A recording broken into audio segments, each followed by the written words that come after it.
This is Winnipeg Sports Talk Daily with Andrew Hustler Paterson and Michael Remis. Hey, what's up, everybody, and welcome to another episode, another week of Winnipeg Sports Talk Daily. Andrew Paterson with you, along with Michael Remis, and really looking forward to the next couple of hours. We have a packed show, so much to get to coming out of the weekend. We've got some great guests lined up. Jeff Hamilton is with the Winnipeg Free Press in Montreal. He was in Ottawa last night. We'll get the latest from the road with Hammer coming up a little later on. And really looking forward to having Dave Poulin, who's going to be joining us on a semi-regular basis going forward for the next couple months into the playoffs. Dave, of course, was part of the TSN broadcast of Jets Ottawa last night. We'll have Dave on, get his thoughts on the final stretch of games for the Winnipeg Jets, where they're at right now, and of course, what he saw last night in the game. And hey, Masters weekend is behind us. What a great 4 days, especially those of you that rode with us on the lock shop for Scotty Scheffler. Big win, his first green jacket. We'll break it all down with our favorite Mark Zecchino of Golf Talk Canada a little bit later on in the program. So Poulin, Hammer, and Mark Zecchino all coming up. Should be a great show. Glad to have you all with us. And hey, shout out to DQ Nick, who's in the chat right now, as well as everyone that has popped in early to get after it on another week. Listen, before I get Michael Remis in here, a big thanks to all of our sponsors, including DQ Nick and our friends over at the Nick and Nikki DQ group, as well as Vita Health, F Apparel, Wallace and Wallace, Culligan Water, Manitoba Battery, Royal Sports, Breezy Bend, Not Auto Corp, Little Brown Jug, Princess Auto, Boston Pizza, Aikens Lake Wilderness Lodge, Canadian Club Whiskey, and of course our betting friends over at Coolbet Canada. Let's get things underway and welcome in Michael Remis to the program. Remo, what's going on? How are you? What's going on? Well, I'm great weekend of sports. Baseball, the Jays home opener was Friday. We had the Jets, great game against Colorado, ended in an overtime loss. Baseball opening weekend, the Masters, another Jets win last night. I'm feeling good about that. However, I see it's already come up in the chat. I'm very nervous about these extreme weather reports that are coming in for this week. This is unbelievable. It's I don't usually get nervous about weather, but I think they got me on this one. Worst storm in decades, going back to 97. Let's address the elephant in the room right now. And if you're from out of the market, or maybe an ex-Winnipegger that is watching this show from somewhere else, congratulations. You've made some great decisions in your life to not be here this entire damn winter. But this is a serious kick in the nuts for everyone in southern Manitoba. The alert right now that's come out in this winter storm watch has some verbiage that I don't know if I can ever remember. Major spring blizzard is poised to wallop southern Manitoba. Widespread snowfall accumulations of 30 to 50 centimeters, accompanied by northerly winds gusting 70 to 90, giving zero visibility at snow and blowing snow. Here's what really stands out. Do not plan to travel. This storm has the potential to be the worst blizzard in decades. Stock up on needed supplies and medications now. Remo, it's an apocalyptic forecast for Winnipeg over the next few days. Yeah, so we're seeing a lot of questions. The Ice are supposed to play Thursday, and they travel by bus. I'm curious about that. The Jets play Seattle here Wednesday. I'm supposed to go to that game. So, well, I don't know what's going to happen. We'll wait and see. It's not here yet, so. But I wonder if, I think Mike was tweeting about a McIntyre. Like, they're supposed to travel late Tuesday after their game in Calgary.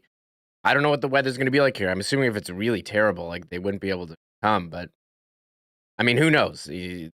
Weather, If we're talking about one of the worst blizzards in decades, there is absolutely a probability or a potential, I'd say a possibility, that the airport will be closed. Roads will certainly potentially be closed, especially outside of the city. So I think everything is somewhat touch and go for the next few days in and around Winnipeg and southern Manitoba. I'm just seeing, by the way, I mean, I think most of you know that I'm a bit of a weather nerd. And these sort of things are ominous, but also fun to check out. But the best follow on Twitter for this weather stuff is Rob's Obs. He's a retired Environment Canada meteorologist. His follower count goes up huge when these sort of events happen, Reem. But he's just put out 5 minutes ago, lots of new info coming in today on upcoming MB storm. I'll have an update later this afternoon after more analysis and ECCC updates. So we will stay on top of this. Maybe we'll even get Rob's Obs on the show tomorrow. He did. Do you remember that when I had him on the warm-up that one time, Reem? Vaguely remember. I know your obsession with weather, but I know this is Winnipeg. This isn't Winnipeg weather talk, but if this storm does have the potential to affect the ice and the Jets games, well, then I think we have to talk about it. But well, listen, I mean, it's Winnipeg Sports Talk, but the great thing is we can, it is malleable topics here on the program. We're going to get to all the things that we have to do, but I mean, let's face it, everyone's talking about this. And I was out eating on Saturday and I started getting these alerts and I'm going, you have got to be kidding me. But overall, that sucked. It probably is going to suck in a couple days when this hits us. But there was a heck of a lot to talk about coming out of the weekend. And Remo, may as well start off with the Winnipeg Jets. Got a win, broke the losing streak last night against the Ottawa Senators. And I thought had a pretty fun game on Friday night against the Colorado Avalanche. Can't say enough about the leadership that Josh Morrissey's showing right now. You know, I thought that, with the goalie pulled, making the save to keep the Jets in and then eventually tying the game up last night was exactly what you want to see from important players on the club right now with not much else left to play for. But last night, pretty ugly first period, like no sense of urgency. And listen, I can sort of get that. I'm not sure what anyone's urgent about. The ship's basically left the wharf, if you will, when it comes to the playoffs. But Connor Hellebuck kept them in and got a few goals a little later on and ended up getting a win, which is nice. But certainly a lot of questions coming out of that game. And we'll get to the clips in a minute. But we heard from Paul Stastny afterward in a very interesting post-game presser with head coach Dave Lowry, who, I don't know, maybe used a little bit of a different approach, but it involved yelling at his team after the first period, saying, wake the hell up. And to their credit, they did. Yeah, I'll start with Friday. One of the more entertaining games of the year at Canada Life, the Jets dropping 5-4. Josh, I mean, could you imagine if the Jets were actually had a chance for the playoffs? Last time I checked was 0.3% for Money Puck. And that JMO save, it would be put on a stamp. It would be highlighted everywhere. And that's, sorry, that's Hustler's building there. There's some fire alarm testing that may be an issue throughout the program. We'll see. I thought it was just a hot take alert from Michael Remis. Yeah, but what a performance. You see that effort against Colorado and how they've brought it against some top teams in their division like St. Louis, Tampa. And you're like, well, why can't they just do that every game? But then you see the first period last night against Ottawa, against a team that's playing back-to-back. And you've seen that first period how many times in the last month? Against Vegas. Against, actually Detroit, they kind of tapered off. But against Ottawa before, I mean, they're playing these fringe playoff teams, Columbus, Arizona, Buffalo, and they're all these close games, which, leads me to believe maybe the Jets aren't as good as we think. But I think these slow starts where they give up a lot of shots, just way too common of a theme. And I think a lot of fans were happy to hear that Dave Lowry, I think he was at his breaking point. He finally had enough, and we have that clip. One thing I wanted to note about the Jets' overtime loss to Colorado, I looked into it, and I was like, you know what? Seems like the Jets are getting hosed in overtime. Are they taking more penalties than they're receiving? It's funny you say that. Certainly earlier on, during the losses, there was a number of games where they ended up, giving up a power play goal on a 4-on-3 earlier on in the season. There has been a strange, it's funny. We'd have to do a little bit more of an audit on, have you done it? I've already done that audit. So the Jets have played 18 games to shootout and overtime. They've taken a penalty in 5 of those. They've taken a penalty. 3 of them, they've given up the winner on the power play in overtime. They lost the other one in a shootout, and they won the one against Buffalo. Interestingly enough, Nikolai Ehlers has taken 3 penalties in overtime, which I was surprised. And then they've had 2 power plays in overtime, and they did not score on either of those power plays. McDavid took one of those penalties. Remember that Oilers game where they had power play at the end of regulation, and then again in overtime and couldn't win.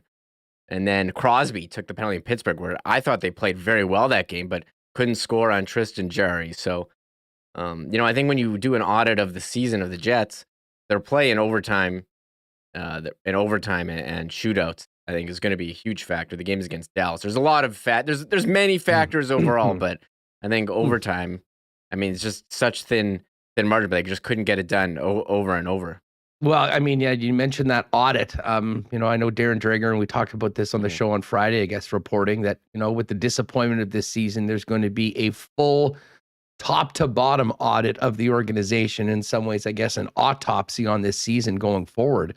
And we've spent plenty of time talking about it. I think anything's possible going forward. And, I had to think about that, Remis, when we saw Mark Scheifele get hurt, with a apparent shoulder injury. He won't play today. And you wonder if he'll play the rest of the season. And if that is the case, lots of talk about what may or may not happen in this offseason. And what a weird way that would be to have things end for Mark Scheifele, injured in a nothing game on a Sunday night against the Ottawa Senators. Yeah, I've already seen tweets out of Montreal that calling Scheifele a faker, just doesn't want to play in front of the Bell Center crowd. The Habs fans coming up with, they were bringing their cakes to the game that said Scheifele public enemy #1. They're ready to boo him. Kind of disappointing for the storyline that he won't be playing in this game, but also more interesting. Who's going to be in the lineup for this team? They called up Mikey Eyssimont from the Moose on an emergency recall, but you're down Scheifele, you're down Blake Wheeler. I know the Jets we kind of keep plugging the storyline about their slim playoff hopes, but you do. I don't. Well, they're not mathematically eliminated. We still have to act like they got a chance if they win, 12 out of the last 10 games here. So we'll wait and see what happens with the lineup. But we won't hear anything from Dave Lowry, I guess, until early before the game. Sure. Exactly. And we'll touch base with Hammer on this coming up a little later on. But let's get to these clips. If we can, let's do Stastny first, because he spoke first and sort of let people know what had happened. And then we heard from Dave Lowry after the game, who sort of addressed it as well. But here's Paul Stastny when asked about the game last night and what happened in between the first and second period.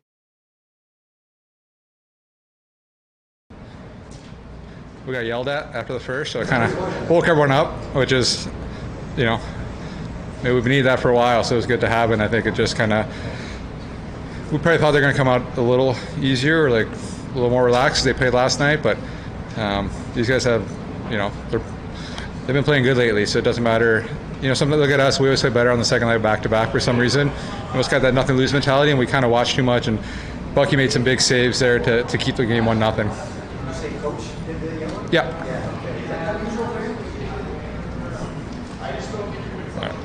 No, today's age, I think you don't see as many coaches yell, because might offend some kids, but sometimes they need it. Sometimes it's needed. Yeah, exactly. And it's just sometimes you need a different voice, and whether it's within the guys inside the locker room or it's one of the coaches, it's everyone kind of knew it was coming, and it was good. All right, there's Paul Stastny after last night's game. And I don't know about you, I found that really, really interesting. We never really get the insight into what happens. And Paul Maurice famously said he didn't really talk to the players very much, normally between periods or after games. So for Dave Lowry to have to go in and crack the whip, listen, you don't want to be in that situation to begin with, but it seems like patience wearing thin. And listen, I really do appreciate the honesty of Paul Stastny, who I think most of us would agree. Yeah, you know what? They maybe could have used to have been yelled at even earlier in this season if those are the results that it's going to get. But it was interesting to hear him say, yeah, and we needed it. How many games? I was saying before, how many games this season or in the last month, we said they probably needed it. Have they come out of the gate slow? I mean, Hellbuck, after one of the wins, when he got the helmet, it's like, all right, guys, you know what? We need maybe have a better start next time. Like, we got the win, I got the helmet, I'm super pumped, but come on, guys. And then, like, the next game, they come and start out slow. And it's like, you hear them talk about the schedule, like, so often, and, you know, how tough it is. And then they're the ones playing teams on the second half of back-to-back, and the Jets are the ones who are rested, and the Jets aren't showing up. So I think, you know, Paul Stastny, I mean, love hearing from the guy. He says what's on his mind. He says, you know, says it like it is. And he says what's needed, what needs to be said. And unfortunately, I think, and this all goes back to the accountability of this team, or lack thereof, at quite a few times this season, where I think you kind of needed a few more Paul Stasnys, and maybe, you know, a few more, well, acts like we got from Dave Lowry yesterday. Here's what the coach had to say after the game about what Paul just spoke to. Didn't like our first period. I didn't like our puck management. I didn't like the pace we were playing. I didn't like the urgency in our game. But, you know, to their credit, we had an answer in the second period. We came out and we did things in the second what we wanted to do at the start of the game.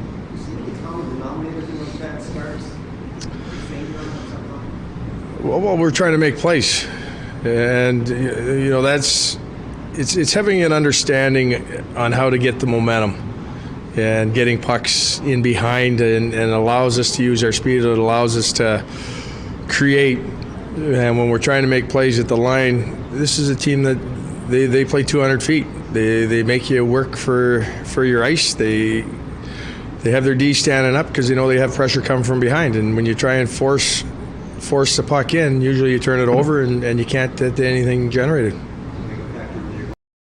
All right, there's the head coach Dave Lowry after last night's game. So it'll be interesting to hear. Jeff, of course, was there in the room, so we'll talk a little bit more about this with Hamilton later on.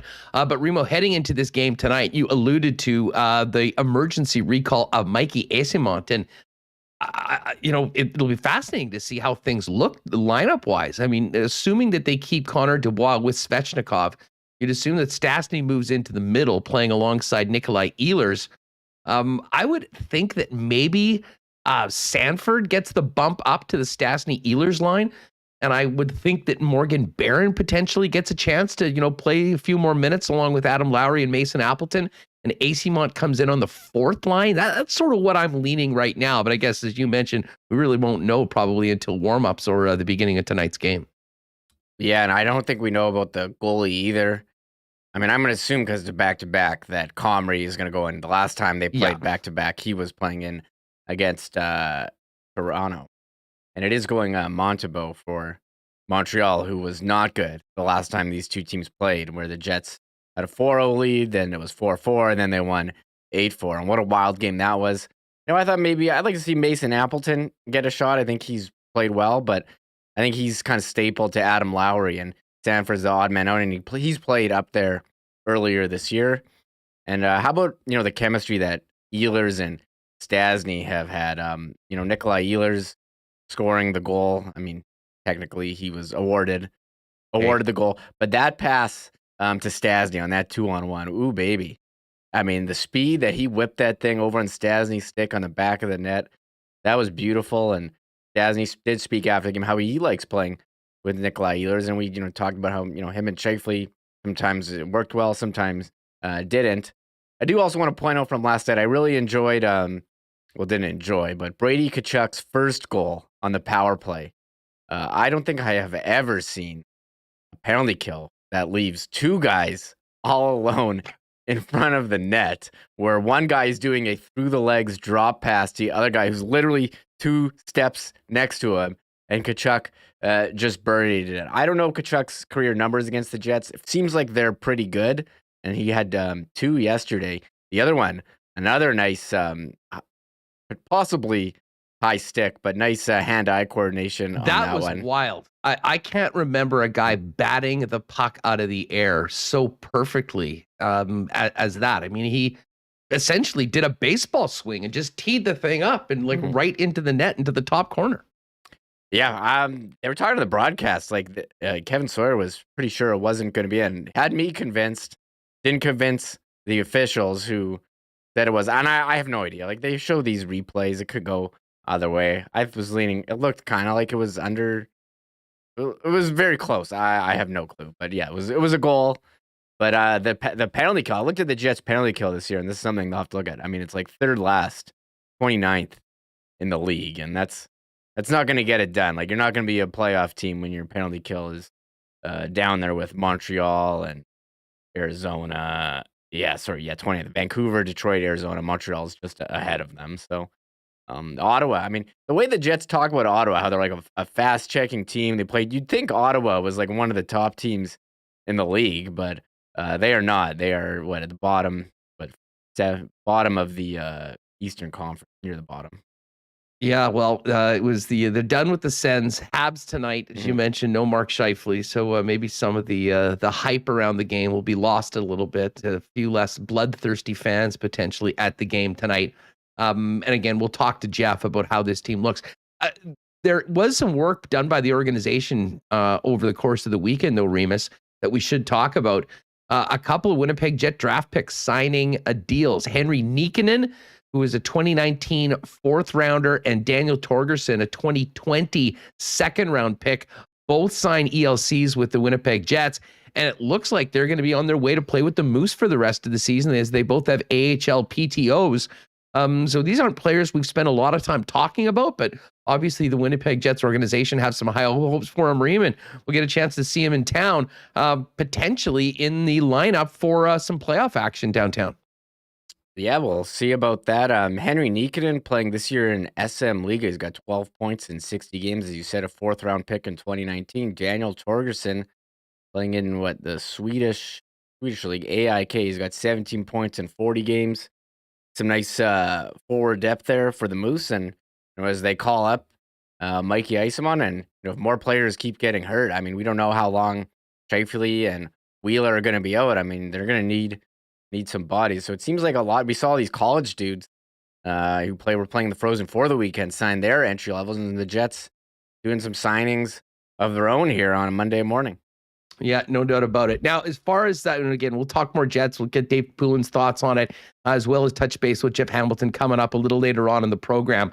But as far as the other teams in Winnipeg, the Moose clinched a playoff spot on the weekend, Reem, and the Ice rolled through another weekend sweep. 2 games left in the season for the Ice, who have clinched first place. And as you mentioned, back to the weather for a minute, we will see what happens with these games on Thursday and Friday that were scheduled for the Ice Cave. Final games of the regular season. It's not like there's a lot of time to make these games up before the playoffs happen. I guess you see what it matters. It won't really matter to the Winnipeg Ice. They know what they're doing right now. But as disappointing as it's been for this Jet squad that for finishing out the stretch, we're gonna have playoff hockey both downtown and on the south side coming up very quickly.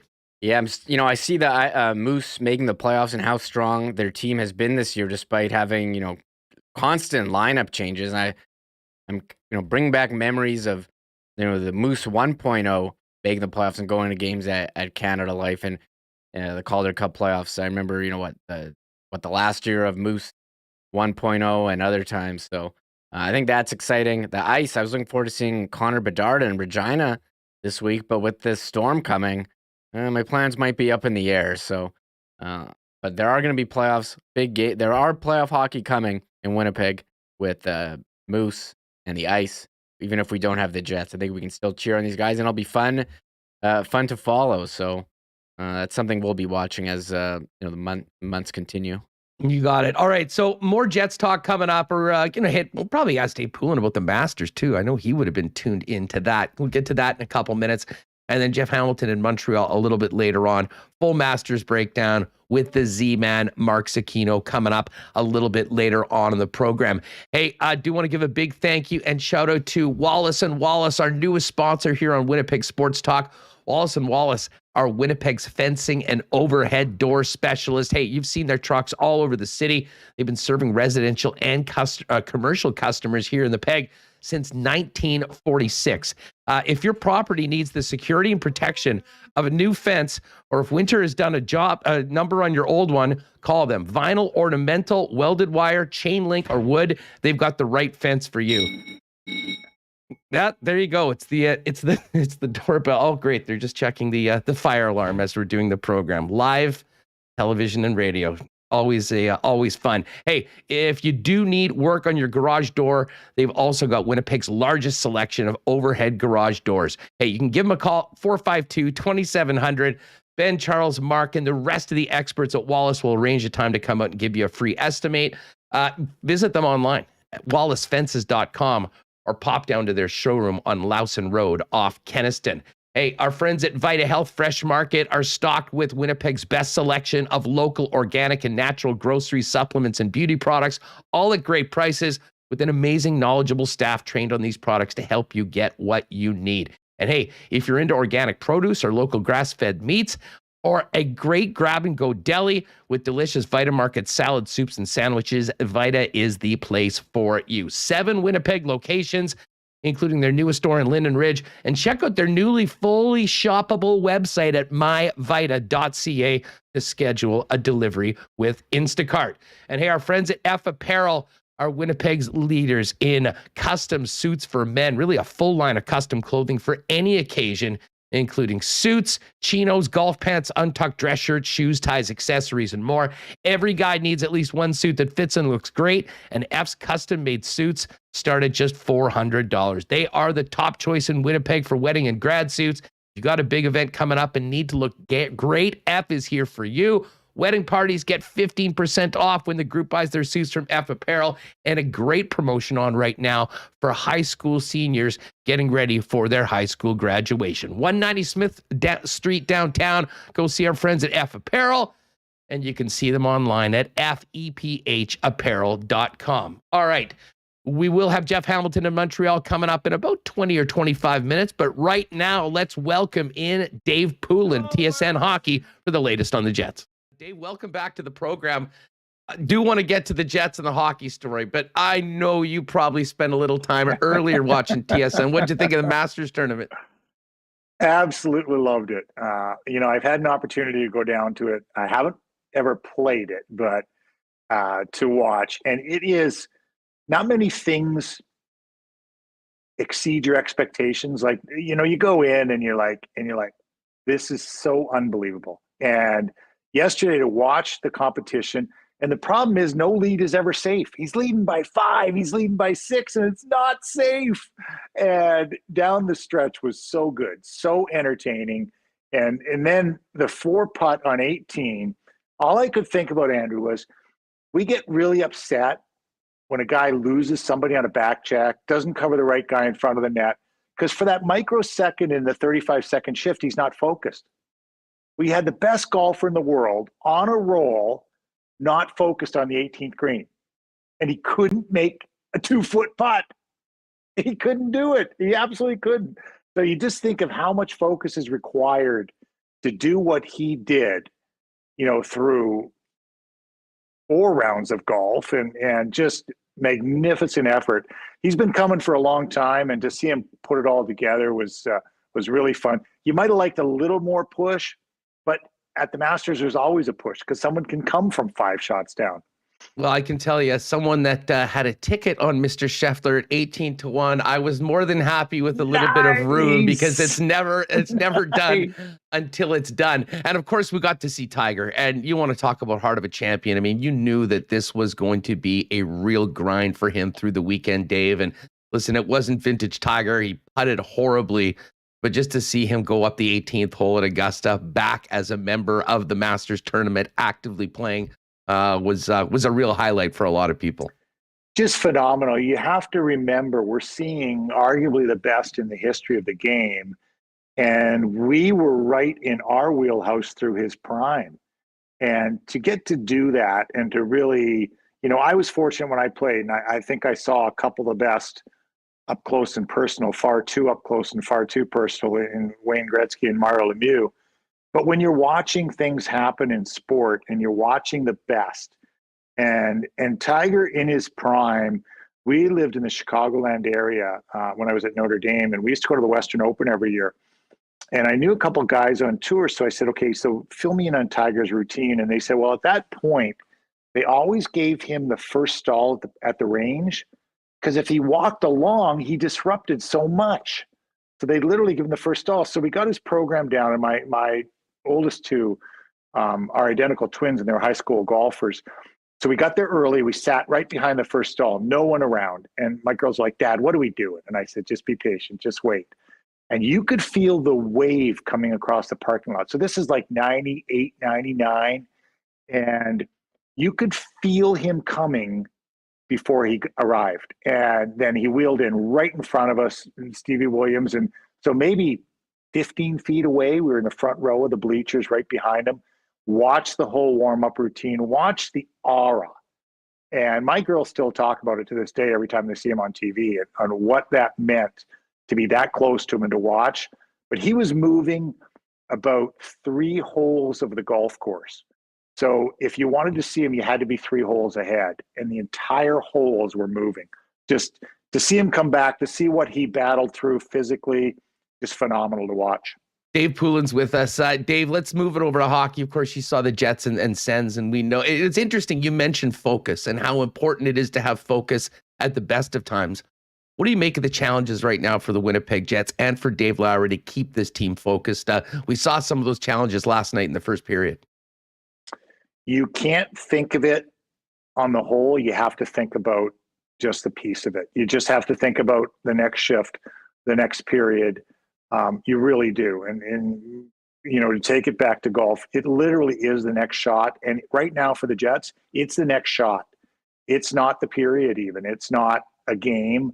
All you can do is worry about what you're doing. It's a great exercise and it's a great lesson for guys that haven't been through it, because this is a team that for the last 4 years has competed for the playoffs, you know, had a great conference finals run and was built for now, and it hasn't happened. And that's really disappointing, you know, as a fan, I'm sure, because this team felt like it was much closer than it seems right now. And so you need a little magic, and you need that to happen, and you just have to micro-focus, and they were able to get it done last night. And you could just see in that second period what a different game it was than the first period. And they ratcheted it up, and it happened before they scored the second and third goals. I mean, it was coming. You were watching, you're like, oh, the passes were connected. Everyone was where they were supposed to be. It was just flowing so well and seemed inevitable that they'd win the game. Then they needed a couple saves from Hellebuck down the stretch, which they got, and were able to find a way. And now they move on. And what game is bigger than tonight now? Here we go again. You know, it is. It's funny, and there was a real sense of finality last week, Dave. I mean, and I think everyone knew that the playoffs were a complete. I mean, you know, it was a 1% chance, but the way things went against the Detroit Red Wings last Wednesday it was the real air of finality. And you know, I think we're going to find out some interesting things about this team and a number of players going down this stretch. Because I mean, listen, no one in the organization expected it to be next year time and basically playing the entire month of April essentially out of it. But with some big questions on where this organization and this team goes from here, Dave, and what changes will happen. You know, I still think that there is a lot to prove for some of the, excuse me about that. There's a lot to prove for a number of the players that are in this roster right now, then they'll be playing for the final, 9 games of the season.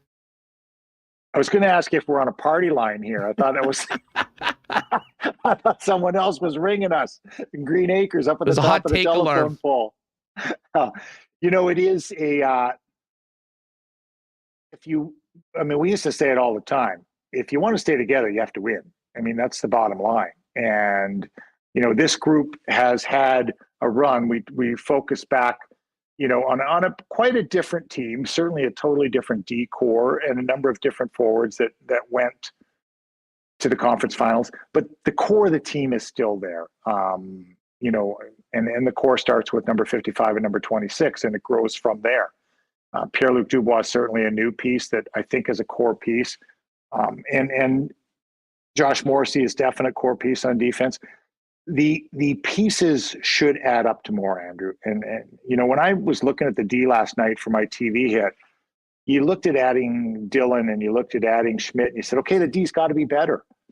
And yet it hasn't. 18th in goals against isn't good enough. It was just outside of 10th, a fraction, you know, last year. And in the years before that, you were down in the top 5 save percentage, fourth, fifth, and it's not right now. And so why is that? I don't just think it's the goaltender. I think it's the defensive play of the hockey team, not pointing just at the defenseman. And, and I'll give you a good example on that first goal last night. You're looking at, okay, who made a mistake on the goal? Well, it was pretty simple for me. Pierre-Luc Dubois had Josh Norris. That's his responsibility. And he thought the puck was popping the other way. And it was one little turn to the left. And then he realized and he tried to come back and it was too late. So, the D looked bad on the play. Pionk looks bad on the play. It was forward coverage on the defensive side of it. And so everyone's responsible. But I think you're going to see, if they're not successful making the playoffs and they know what a job they have to do that, they need a lot of magic to happen. You do have to look at changing the core of the team. You just do, because this group hasn't worked together. Dave, coaching's been a big conversation as well. I mean, throughout the year, obviously with Paul Maurice leaving. But I wanted to ask you, comparing the Oilers and Jets, I mean, both had great starts to the season. Both had terrible months of November where they really bottomed out, and both teams had coaching changes. Why do you think Woodcroft and the Oilers have had the turnaround that they've had, and the Jets have basically been the same team that they were when Paul Maurice left? Not sure I'd put it on the coaches rather. I think I'd put it on the players. I mean, you've seen the elevation of individuals in Edmonton that you haven't seen the same consistent elevation in Winnipeg. And I think the problem is that for fans, you do lump together the last couple of years and you've seen such good play at times. You talk about the start of the year. Well, you just want consistency. You want that to be all the time. And why wouldn't you? And, if there's probably a trait that I was proudest of, it was my consistency. I talk about bandwidth. I didn't have this, this phenomenal high, but my low was a little bit higher and I played within that. And you can't have really crazy swings. How do you know how to monitor a team when you've got these crazy swings? And sometimes the group together looks so good and sometimes it looks disjointed. So do you point to coaching for that? It's part of it. But I still look at the players inevitably. And, and Dave Lowry didn't have a chance to interview for this job. And you would assume when the season ends, that's almost how you would handle it. If I were in a management position, say, okay, we're going to interview people for this job. You certainly have been here. You've been here as an assistant. You've been here as an interim head coach. But what is your vision for this hockey team? And because chances are, with everything happening as quick as it did, he didn't really get an opportunity to have a different vision or have a stamp on it. Even all of a sudden, he was just head coach. Dave, we talked a little bit about what the players are going through for these final games and, what we're looking at them. Listen, I think and Darren Drager reported it, I mean, there's going to be a thorough top to bottom audit of the Winnipeg Jets. And I think everyone is feeling pressure right now. But, leaning on your experience as an executive, if you're in Kevin Cheveldayoff's office right now, how are you handling the final games of this season? And what is it that the general manager is looking at in the present, or is most of it essentially more about the minute they get to game 82 and on to the off season? No, it's happening right now for sure. You want to see the way players react. And, albeit 10 games left, you want to see how things happen through these 10 games. And, and let's start with the D, because you have a lot of options on the defensive side. And because you have players on term and you have multiple ages, you go from age if I pick 9 defensemen, you go from 21 to 31 years old. And that would be from Heinola to Brendan Dillon, I think is the oldest at 31. You've got guys on good terms. You've got guys for multiple years. You've got assets that you could move that would be attractive to move. You've got to figure out what the best pieces are for you to put together out of that group. Does it include Dylan Sandberg, who I think has made a good first impression? I like a lot of things about what I see there, but he came in very highly touted for me because of my background in the college game and guys that knew him so well there. Heinola, same thing, comes in with a big pedigree. Where does he fit? Declan Chisholm, is he a part of the mix? Logan Stanley, you've seen at the NHL level, and I mentioned, it's funny how you mentioned something and everyone interprets it how they want to interpret it. Because when I mentioned last night that I like size on defense, a group obviously turned right to analytics and said, but the big guys haven't performed analytically. And while I like size on defense, it has to be a part of the makeup. And I don't know who it involves. Dylan's a bigger guy. Sandberg's a bigger guy. Stanley's a bigger guy. Does it involve one, two, or all three of those? And it's not a perfect formula. And it's about putting the right pieces together. So I think that's what management has to do through these last 10 games, see what pieces might fit together. Like we saw at one point, we saw Sandberg playing with Dylan on the wrong side last night, because you have a choice of right and left shots as well with that group. And then up front, the same thing. If you're assuming your first assumption is everyone's coming back, what pieces fit together the best? The reacquisition of Mason Appleton, I think, is to have a partner for Adam Lowry. It looks like Kyle Connor and Pierre-Luc Dubois are a fit. The staple is Mark Scheifele and Blake Wheeler. I mean, that's your staple in terms of a pair. Where does Ehlers fit in with that group? And are there other options available? You've got some young guys who are coming, who you think are really coming. A Cole Perfetti would be a great example. Where does he fit into this equation? And where do some of the other pieces that you like as role players fit in? So there's a lot of work that can be done in these last 10 games, Andrew, to see how things play out and what your options are. Well, and Dave, just you mentioned Dylan Sandberg. I mean, I think, as disappointing as the situation is for Jets fans that tune into the games on Friday and then again last night, you had to be excited about the way that he acquitted himself, man. I mean, certainly did not look out of place at all. And, did a lot of the good things that we saw earlier in the season, but seems to maybe be playing even with more of a confidence now that he's had a few games in the NHL under his belt. And that's what it is. The second and third times you get called up. Now, I was very fortunate. I got called up and stayed up. But I joined the team late in the year, and I only played 2 regular season games, and then I played in the playoffs. And it helped me immensely over that following summer. It helped me train. It helped me get up and go to the gym. And every single bit of it, because I'd been there. I could live, albeit a short body of work for him, as it was for me. You've still been there. And he does look more comfortable. And I would say it's been the most unusual time over the last couple of years in development for players coming up on the precipice of the NHL, because they haven't had normal cycles. They simply haven't, for training, for playing number of games. Nothing has been normal in the last 2 years in terms of development for a young hockey player. So I think we have to be a little more patient and allow them a little more, leash or leeway, if you will. But everything I see about him, he's got a little bit of a mean streak in him. He's physical. He can move the puck.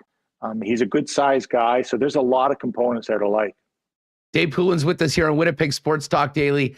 Dave, before we go, and I know this will make some people in the chat go nuts. They don't like Leaf talk. Excuse me. They don't like Leaf talk, but I have to ask you about Austin Matthews. Speaking of the bells going off, 50 goals in 50 games. 58 on the season. I mean, this young man continues to get better. And if anyone was thinking that it was maybe a media concoction that he's a Hart Trophy candidate, he continues to stamp his case for that award night in and night out. What a season. He certainly does. He's the real deal. I watch him on a regular basis, and I watched him. The first time I heard about him, he was 16, maybe 15 years old. And it was Donnie Granato who maybe knew he was coming to the national team program at this time. And he said, "We got a special kid coming." And he said, "This kid scores goals." And I remember saying to Donnie, and I looked at him, I said, "So like scores goals, like a couple guys they've been through the program, pretty good goal scorers, Patrick Kane, Phil Kessel, like that." And Donnie just smiled, and he said, "I'm telling you, this kid has a chance to be really good." So I've known about him a long time. I've been watching him a long time. You're seeing him grow. The expectations were so high for him coming in. Unusual route, goes to Switzerland for a year, comes back, but he keeps getting better. And he's playing with an elite passer in Mitch Marner. He has another element on his wing in Michael Bunting, who kind of deflects sometimes attention, if that's possible, by being such a pain in the neck himself and, causing havoc out there himself in a positive way. But Matthews' game has grown so much. From the shot is elite. There's no question about it. But now he's shooting from different places. He's getting to different areas. He's got the 2-man game with Mitch Marner. And when I talked about pairs with the Jets, a a Wheeler and Scheifele, when they're at their best, by the way, they're only looking for each other.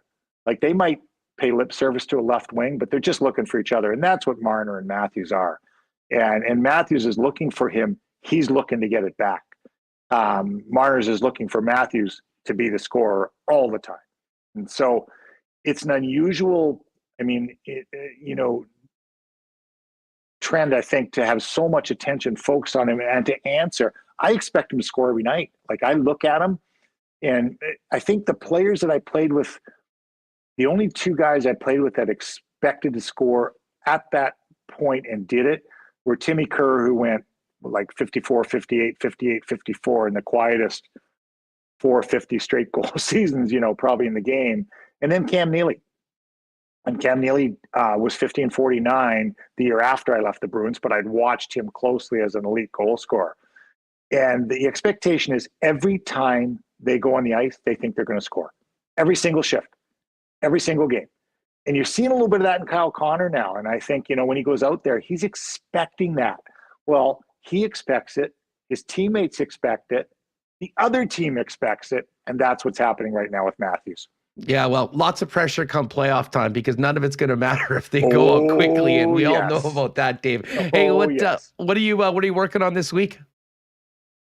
I've got a busy week. I've got Leafs Tuesday. I've got Gino's show on Wednesday. I've got Leafs again on Thursday, and then I'll be in Montreal Friday night for the Islanders. So full schedule here.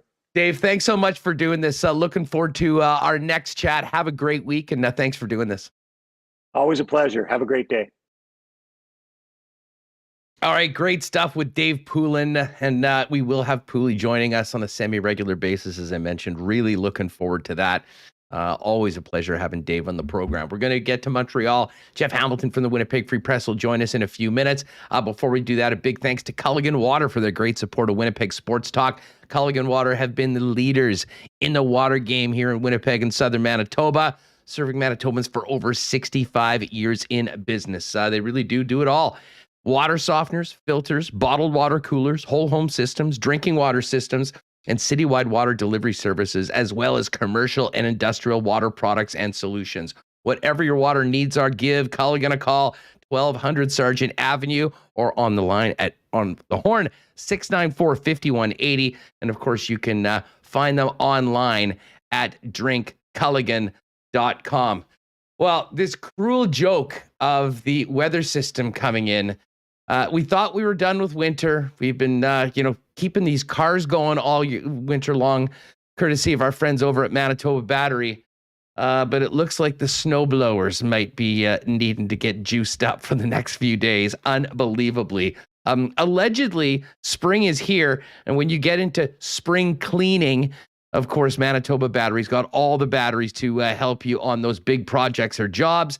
And as we get into summer, allegedly, at some point, whether it's boats, golf carts, hot rods, Manitoba Battery's got everything you need to keep you powered up throughout the summer. They'll deliver anywhere in the city with same-day delivery when you order by 1:30 in the afternoon at a much lower price than what you'd have to pay at one of the big box stores. Manitoba Battery, home of the best prices in Winnipeg. They're at 1026 Logan Avenue. And you can find them online at manitobabattery.com. And yes, it might be another week or two before soccer, baseball, softball really gets going. But you can get ready for the season over at Royal Sports. Not only the best selection of merchandise for your favorite teams, but they've also got it all when it comes to getting ready to play the sports that you love. Of course, a new expanded fitness department as well. Incredible selection of shoes and bikes as well. And by the way, if you got a mechanic, someone that likes working on bikes in the family or in your circle, tell them to head over to Royal. They'd love to get some couple more bike experts on board for the upcoming season. Royal Sports, 750 Pembina Highway, and hit them up on Instagram at Royal Sports Pembina. Hey, very quickly, a quick Princess Auto curling report before we get to Jeff Hamilton.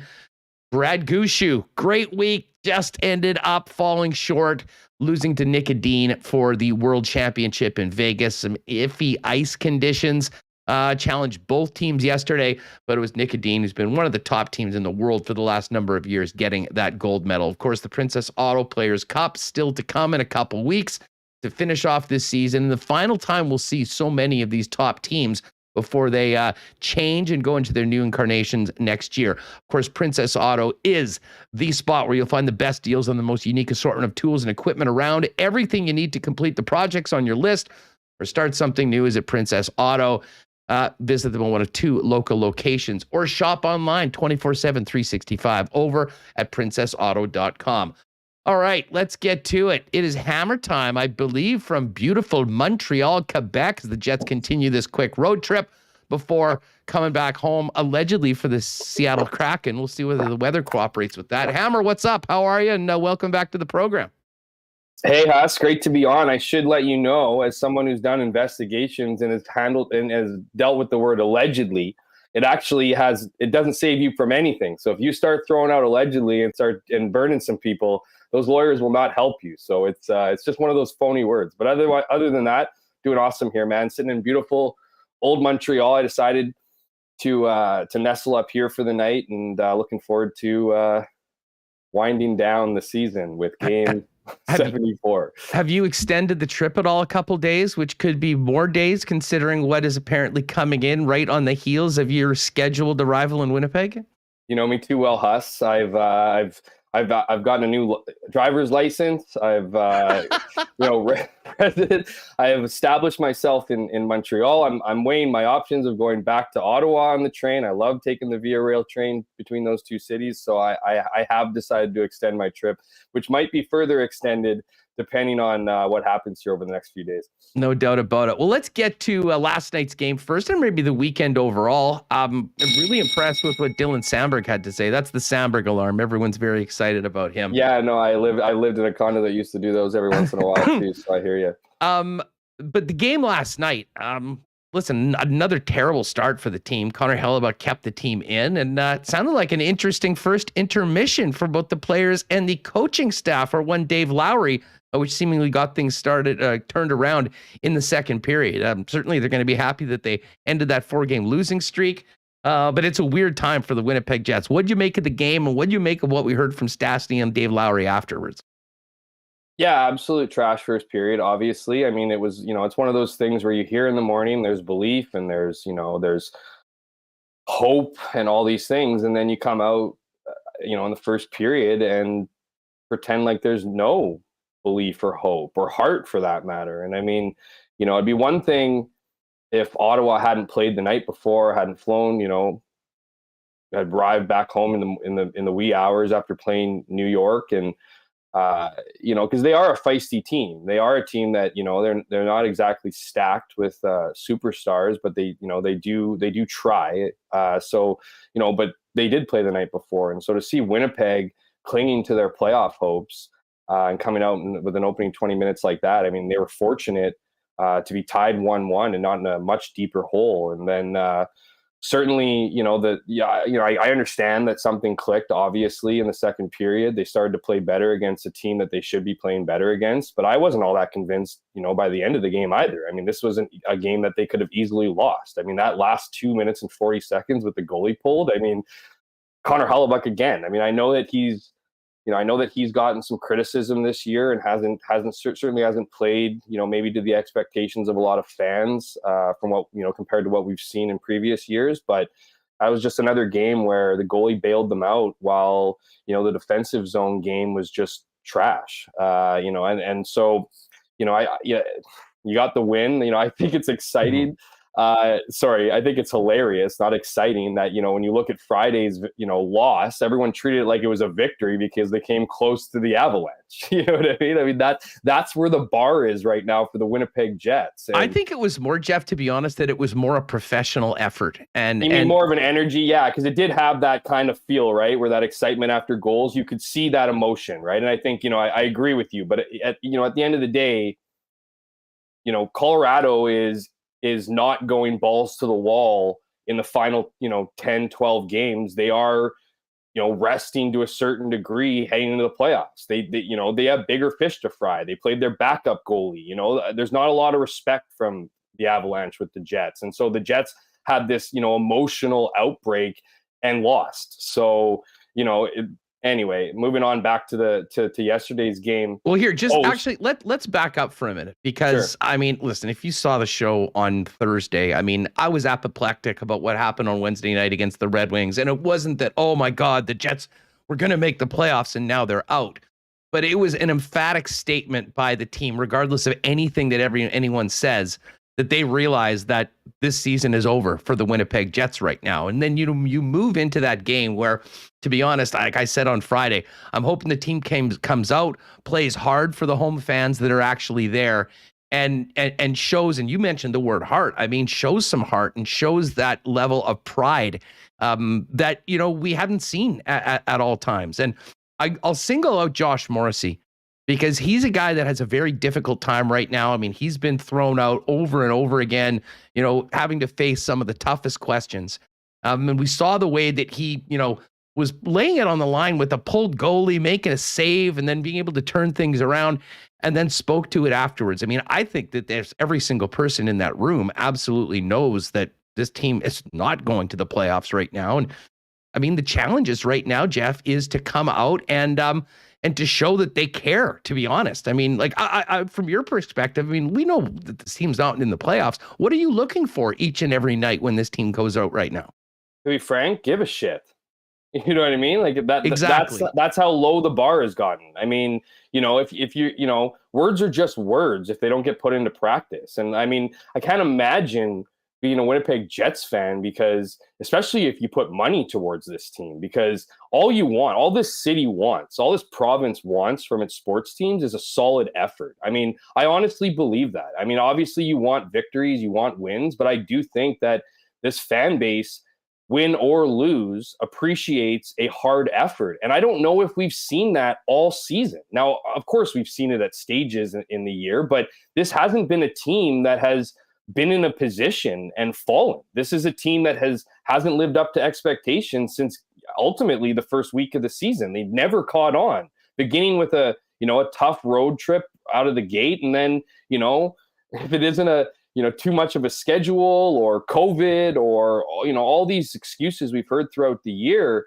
what am I looking for in the last 10 games? What I've been trying to look for in the previous 72. And that's an effort that matches the team on paper, and we just don't see it. It just doesn't happen. And, you know, and what we don't really see is heart, because we don't see, you know, this team outworking other teams. In the majority of the victories we have seen, skill has taken over. It's been opportunistic. They've jumped on, you know, opportunities with their high-end talent and won games out of that. I mean, there's not a lot of games that you can point to and say, wow, the Winnipeg Jets really outworked the other team, or put together a 60-minute effort, which is, you know, ultimately impossible, but even something close to it. So, you know, I what I'm looking for essentially is guys to show some pride, show some kind of reason that if this organization decides to look at this season as an anomaly, it looked at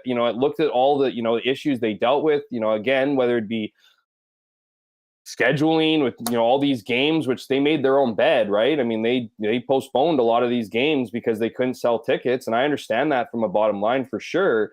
Or whether it's been, you know, the COVID issues or injuries, you know, things that every single team in this league have dealt with, some kind of, you know, glimpse into what the future could be next year if this organization decides to stick status quo. Because as it stands now, I mean, there's absolutely nothing to point to suggest that this team is a winning team. And the worst part about it is that they bought into their own hype. This is a team that has been riding the coattails of a 2018 playoff run. Like, remember when Connor Hellebuck called this team a dynasty in the making? These guys have done, as a team, absolutely nothing. Nothing. They got booted 2 years ago from the, you know, preliminary round. That doesn't count for the playoffs. It does in the sense that they made those, you know, they added those points to, you know, the streaks and the records and everything. So I guess it counts as playoffs, but that didn't get to the dance. That was extended so teams like them outside the playoff line could get in. Then last year, I mean, do we need to recall how they backed into the playoffs? Did they not have like a 9-game losing streak? And then what? All of a sudden a good team because they beat the Oilers 4 games in a row and then got swept by a Montreal team that is now in the bottom of the standings? that struck lightning. I mean, this team has done nothing. They've accomplished nothing, and yet the entitlement and the egos on this team are through the roof. And until that changes, and I mean, you talk about Josh Morrissey. I couldn't even imagine being Josh Morrissey right now, because what a terrific season he's having on a leadership group who, yeah, Blake Wheeler and Mark Scheifele have points. Of course they have points. If they weren't point per game players, you know, with the ice time and opportunity that they get, we all know there's no power play 2 on this team. Not unless power play 1 is tired or frustrated and wants to give them an extra 25 seconds at the end of their entitled shift. But until that changes, I mean, this team is going to be, you know, a perennial bubble team.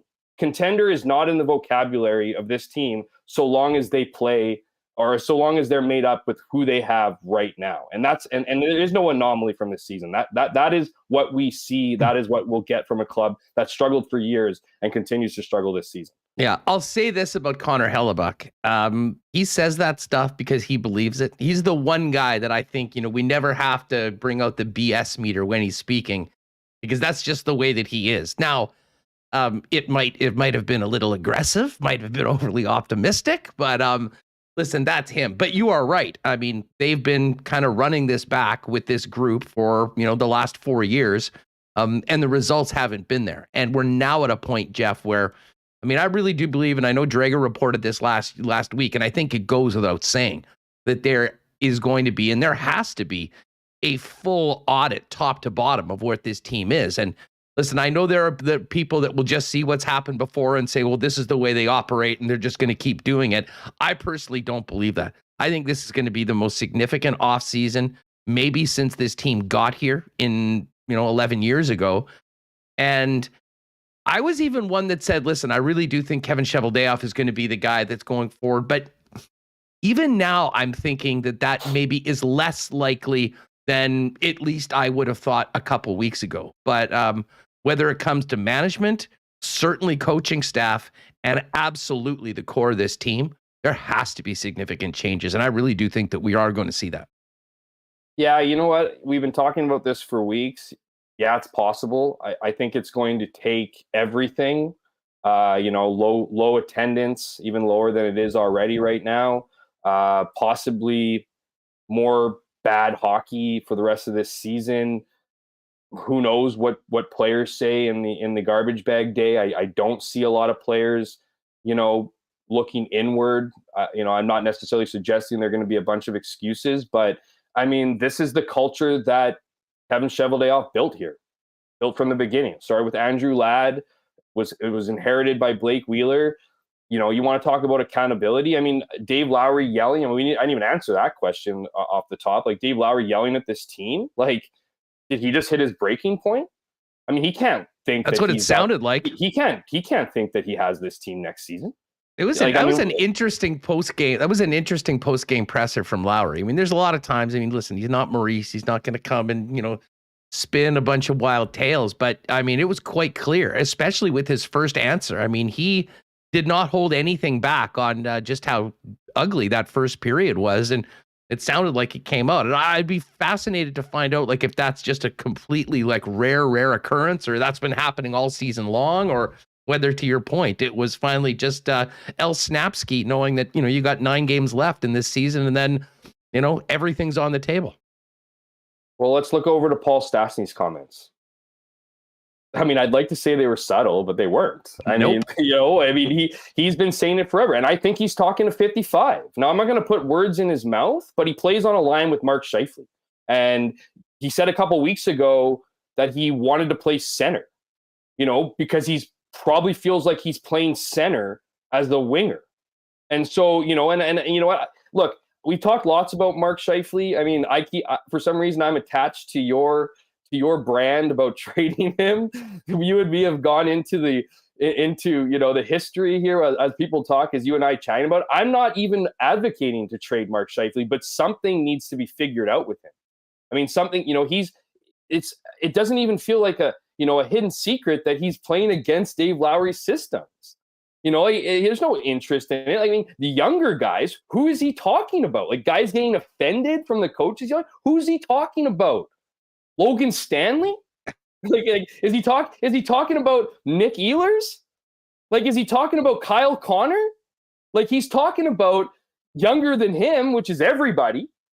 But at the same time, I mean, he's talking to guys who have impact roles on this team, the guys who have fallen short beyond the score sheet. And so I think there's a real reckoning here. And you want to look at Paul Maurice's exit. I think he just had enough with this club.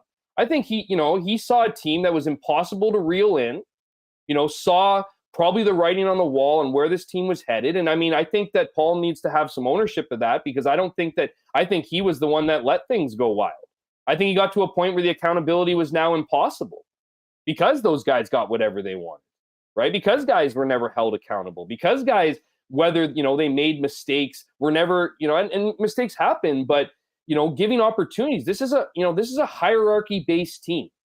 There are, and I mentioned this on Kenny and Rennie's show last night, that, I keep going back to that Zdeno Chara quote when he was with Boston, about how, people asking them why the Bruins are the way they are, why every year, no matter who they bring in, when you talk about contracts and guys taking less money, building a culture, like, why would anyone in Winnipeg, like Pierre-Luc Dubois, for instance, want to go back, want to take a haircut or a team-friendly deal? You take team-friendly deals from winners. The Jets aren't winners. Going back to Zdeno Chara comment, when he was asked that question, he said that these rookies would come, like, these guys don't come in as first-year, second-year players and are known as first and second-year players. They're known as a piece of the puzzle, a key piece of the puzzle, understanding that if this team is going to make it out of an 82 season and make it through 4 rounds in the playoffs, they're all going to have to be pulling together. I don't think that exists with this organization. And I think if you ask younger guys, and people, I remember this last time. Well, did you listen to Eric Comrie talk about Blake Wheeler and what he does behind the scenes? Yeah, the backup goalie of the Winnipeg Jets is the guy that you want to listen to when it comes to giving the truth of a team's culture. I'd be asking guys lower, guys who have taken haircuts, guys who are fighting for a position, that watch night in and night out this team not succeed, or younger guys and not get opportunities. I mean, when's it going to change? It's not, and that's the problem. And this team, and like saying that, you mentioned Josh Morrissey, and I talked about how great of a season he's having. I mean, after that game against Detroit, that guy looked like a lost soul. And the reality is you have that guy giving everything that he can give, playing out of his boots after a really, really emotionally tough year. And you have a captain who has absolutely no interest in even saying the words that they're not playing well. Like, he can't even acknowledge that much. Like, it's just insane to suggest it. A guy in the past has told reporters to fuck off. A guy has told, he's told reporters that, the line, he wishes for a more positive line of questioning. When have you ever heard that from any captain on any other team? And then you have Mark Scheifele, who's also wearing an A, who doesn't want to play defense, and who so clearly does not believe in the team's vision or structure that he's now reverted to playing his own style, doing whatever he wants. And I mean, what the future holds here, I mean, holy, if I'm Kevin Cheveldayoff, I'm almost hoping I get fired, because the mess in front of him right now is almost unfixable. And at this point, it's gotten so bad, and it's like every year over year, it's like, oh, clean slate. But no, this was predictable. And I'm not going to say that, even picking up guys like Brendan Dillon and Nate Schmidt, I'm curious what those guys think. Those guys played on solid teams, teams that actually consistently year in and year out. I'd be fascinated if we can inject them with truth serum and hear what they have to say, because the reality is that this team is just feeling like they're contenders and playing like they're a non-playoff team. Yeah, I don't think they're feeling like they're contenders right now, Jeff, as they play out the stretch. Well, listen, you brought it up. I may as well get right to this. I was watching the game with some friends last night after the Masters, and listen, we know that, wins or losses right now. I mean, as I said, I was looking for a professional effort from a club that shows that they're, still going out there, working hard, all the things that we've discussed. Scheifele's been a trigger point for a lot of conversations here. We saw him get injured last night and go to the bench, and that was one of those ones we know we won't play tonight. And, I turned, and it didn't take long for someone to mention, I wonder if that's the last time we see Mark Scheifele as a Winnipeg Jet. And we'll see what happens with him playing for the rest of the season. But I think that more than ever before on any of these conversations that we've had, there's a more realistic possibility that that is something that this organization's seriously looking at. And I'll mention this to something to you right now that I talked with Remis about earlier. I'm not sure if you were online at all this week. Well, this weekend, I'm sure you were, and saw some of the ads that the Jets are pushing right now. I mean, they're doing a real push right now for, season ticket membership. We've talked about it. They have to do it for the first time really ever. There was front page paper, I think the Sun and the Free Press both had big ads. But what really stood out to me, and again, maybe I'm making more of this than it is, but I found it interesting. Like on my Instagram feed, it popped up and there was a video, and it was 4 players speaking about, becoming a season ticket member. It was Pierre-Luc Dubois, it was Kyle Connor, it was Nikolai Ehlers, and it was Josh Morrissey. And I mean, I think when we think about the core of this team going forward, it is those guys. But I couldn't help but notice that Mark Scheifele and Blake Wheeler, who have been the faces of this franchise for so long, not only not prominently featured, not in those at all. Now, there has been some other things where you get a picture or two of them, but let's face it, the messaging moving forward is not about 55 and 26. And I'm starting to really think that a lot of the things that we've talked about that are obvious to us watching, I think have been accepted by a lot of people with a lot of influence, shall we say, downtown. Yeah, and there's precedent to that. I mean, this organization had Patrick Laine and refused to promote him or to use him as a marketing tool. I mean, I think it took a couple of years for them to put him up on the arena. I mean, that's, I don't know how much to look into that as far as, okay, the season ticket holders. I mean, yeah, I think it suggests something, or maybe it leaves the door open in the event that one. Hey, they're not selling 55 or 26 right now. They're selling a different group of players, and I think there's a reason for that. No, sure, absolutely. I'm just not. I can't just say absolutely, no doubt. Like, I have no idea if that's what they're doing, or if they're just if they're just marketing maybe some of the younger guys, future guys. Maybe they see the frustration of 55, and that the idea of seeing 55 on a season ticket, pamphlet, whether he's here in the future or not, just isn't appeasing to a fan who looks at it and gets these feelings of, oh, that guy, no way I'm buying tickets, whatever it might be. I don't know. But,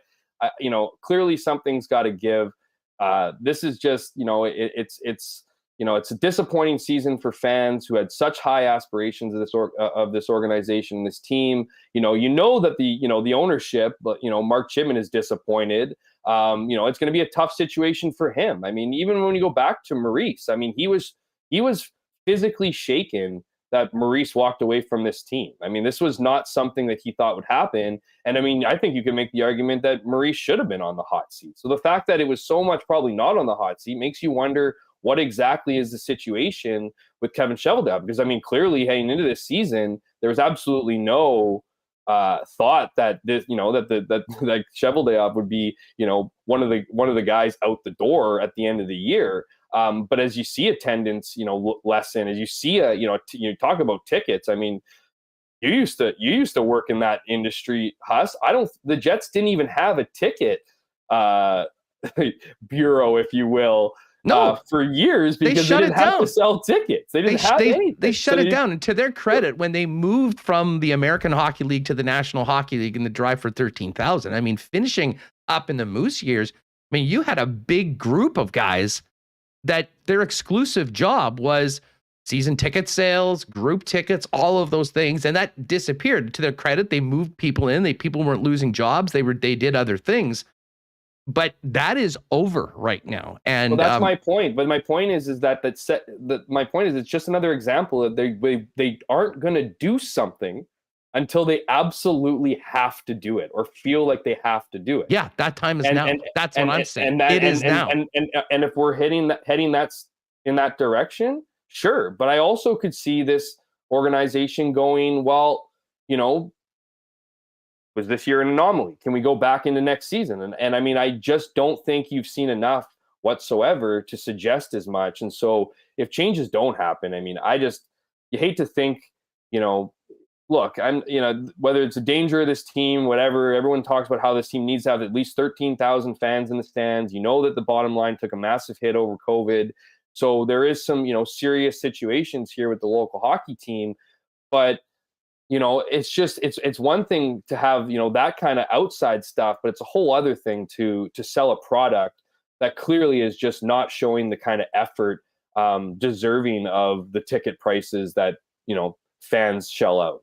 No, there's no doubt about it. Jeff Hamilton's with us from the Winnipeg Free Press. Back to Lowry for a minute, because I think we all realize that he's in a very difficult situation right now. I mean, he had a great opportunity. Things haven't really gone well for him or the team. There has been, well, for whatever reasons you want, a lot of the message has not been getting through.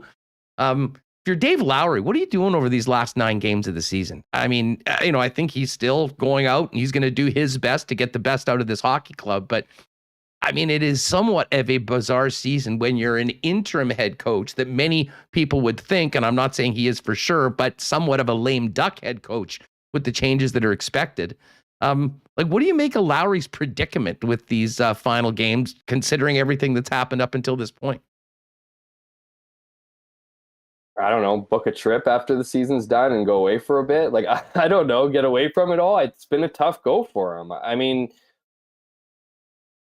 can't really say he's earned a job next year. I mean, I think he's tried his best. I mean, he cares, but I think the fear I imagine for him is that as these games wind down, it's just going to get worse because nobody wants to get hurt. Nobody wants to go into an off season with injuries. So I don't think that the effort is going to get ramped up here over the last 8 games because I don't think the players view it, like the fans do in that, this is, let's play for pride or whatever. I think they're playing for next year. And there is some understanding to that stance in that you don't want to get injured. But I don't know. As far as Dave Lowry goes, I just don't think he's done enough. And the reality is this team is exposed in some of the worst areas. Defensively, they're lame ducks in front of their net. They don't play a system that dictates play.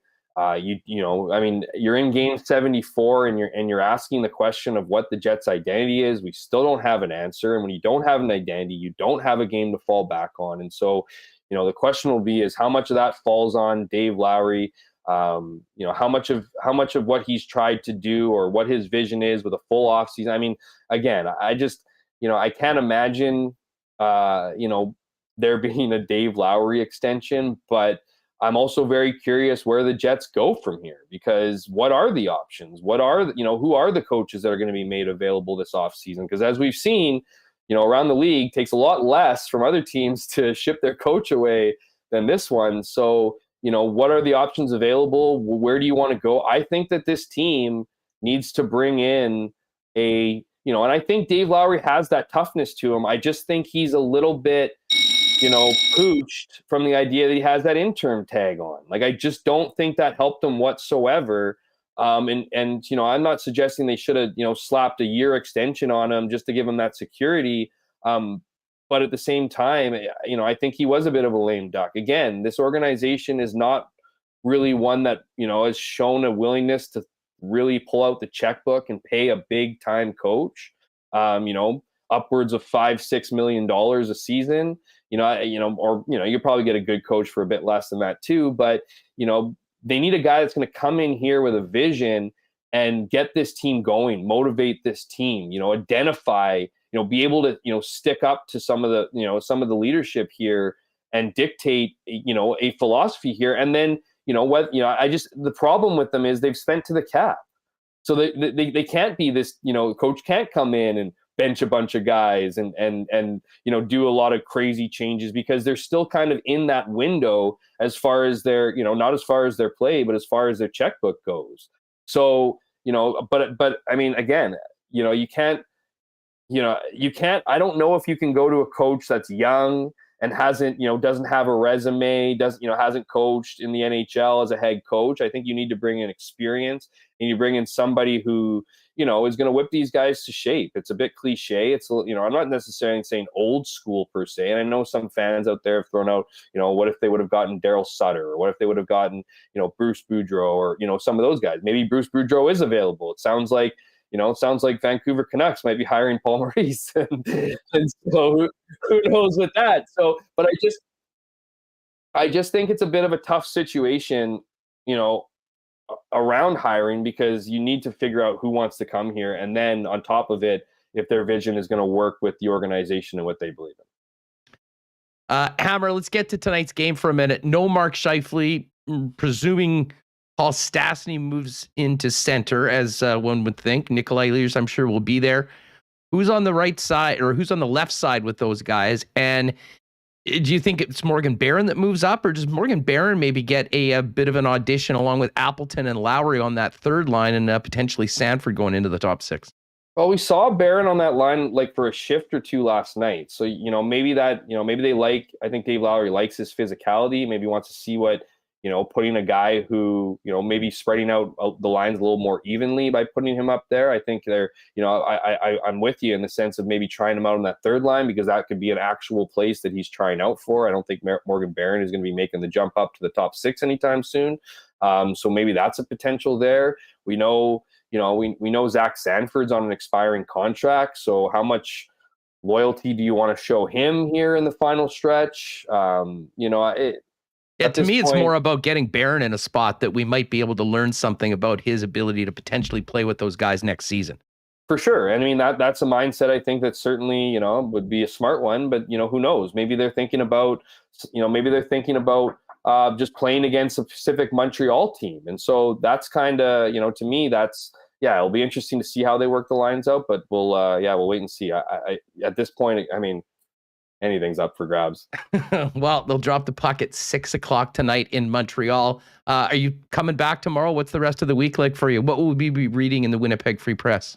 I'll do one more. I'll get the gamer tonight, obviously. I'll do one more story tomorrow, and then I'm off until Monday. So I'll be losing myself in either Montreal and or Ottawa, and hopefully I come back. And, best of luck out there in Winnipeg. I wish you guys nothing but the best. I think this is going to be a real opportunity. This is an outrage. Snow castles and all these other things. And I'll be hanging out in the, 13 to 15 degrees out in Montreal. You're such a jerk. So you're just going to be sitting there scrolling the timeline, seeing the misery that is taken over your hometown. Brought up, but yeah, no, it has worked out. But if it wasn't, it would still be the most clutch pivot ever when it comes to travel, because it ain't going to be fun around here for a few days, dude. Hey, I remember that flood of '97 that followed that big storm, and I remember having great times out with neighbors brought snowmobiles out onto the roads and stuff. So maybe let's lean into it instead of being afraid. But let me know how it goes. Get ready to sandbag when you get back. I will be. Hey, thanks for doing this, man. We'll look forward to reading all about it in the Free Press tomorrow, and we'll talk to you real soon. Yeah, thanks for having me on, Huss. And as usual, thanks to the commenters and people out there. I know it's been a tough sledding, but hey, good news. There's 8 games left. Jeff Hamilton bringing some fire today on Winnipeg Sports Talk. Great stuff from Hammer. Always love having him on the program. Hey, a big shout out to our friends over at Not Auto Corp. If you are thinking about getting into an electric vehicle, there's lots to learn. It is quite different than a regular car, and the experts at Not can help you with all that through their new Tesla Experience program. Find out more at Waverly and McGillivray or online at not.ca. And if you're thinking about a vehicle, electric or traditional, why not get into the car of your dreams at an incredible price with our friends over at Not, again, at Waverly and McGillivray. Big cheers to the gang over at Little Brown Jug. There is home delivery on Wednesday. I'm not sure what the streets are going to be like Wednesday. So what you might want to do is stock up on some 1919s before the big dump comes a little later on this week. Of course, you can get it down at the tap room on William Avenue, or get the great taste of Little Brown Jug at your local beer store or liquor marts in and around the city of Winnipeg. And again, you can order online. Normal circumstances, they're delivering Wednesdays, Fridays, and Saturdays. All information and ordering is online at littlebrownjug.com. Hey, I saw DQ Nick in here a little earlier. Had another stack burger on the weekend. My God, are those things great. If you haven't tried the new burgers at DQ, what are you waiting for? And listen, I know we said that we were getting into blizzard season, meaning that, we were going to eat lots of blizzards at the Nick and Nicky DQ. Not exactly what we were thinking about this week. But it is coming, of course, the great taste of Blizzard, also available at all 4 Nick and Nicky DQs, DQ Niverville, DQ Northgate, DQ Polo Park, and DQ St. Anne's, 3 Winnipeg locations, available on your favorite delivery app. And you can hit them up for custom-made cakes and more on Instagram at DQ Manitoba. All right, we're going to talk to the Z-Man coming up in just a second. And every time we talk golf on Winnipeg Sports Talk, we do it for our friends at Breezy Bend. A little bit of a special Breezy Bend golf report with Z coming in. But of course, coming off that incredible Masters tournament, there is a lot to get to. If you're thinking about an incredible long-term home on the golf course for you and your family, consider Breezy Bend. Spots on their waiting list are available right now.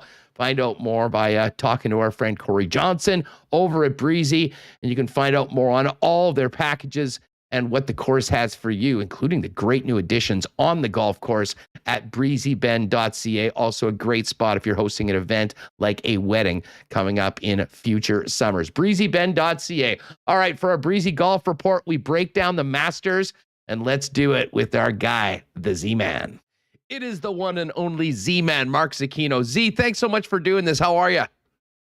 I'm great. I'm coming down from the year's first major. Wow, what a week in Augusta. And now I'm really curious about what's coming up over the next 4 or 5 months of the golf season, because we have storylines between Tiger Woods and Scotty Scheffler. We've got storylines now heading into summer that we never thought in a million years we were going to have.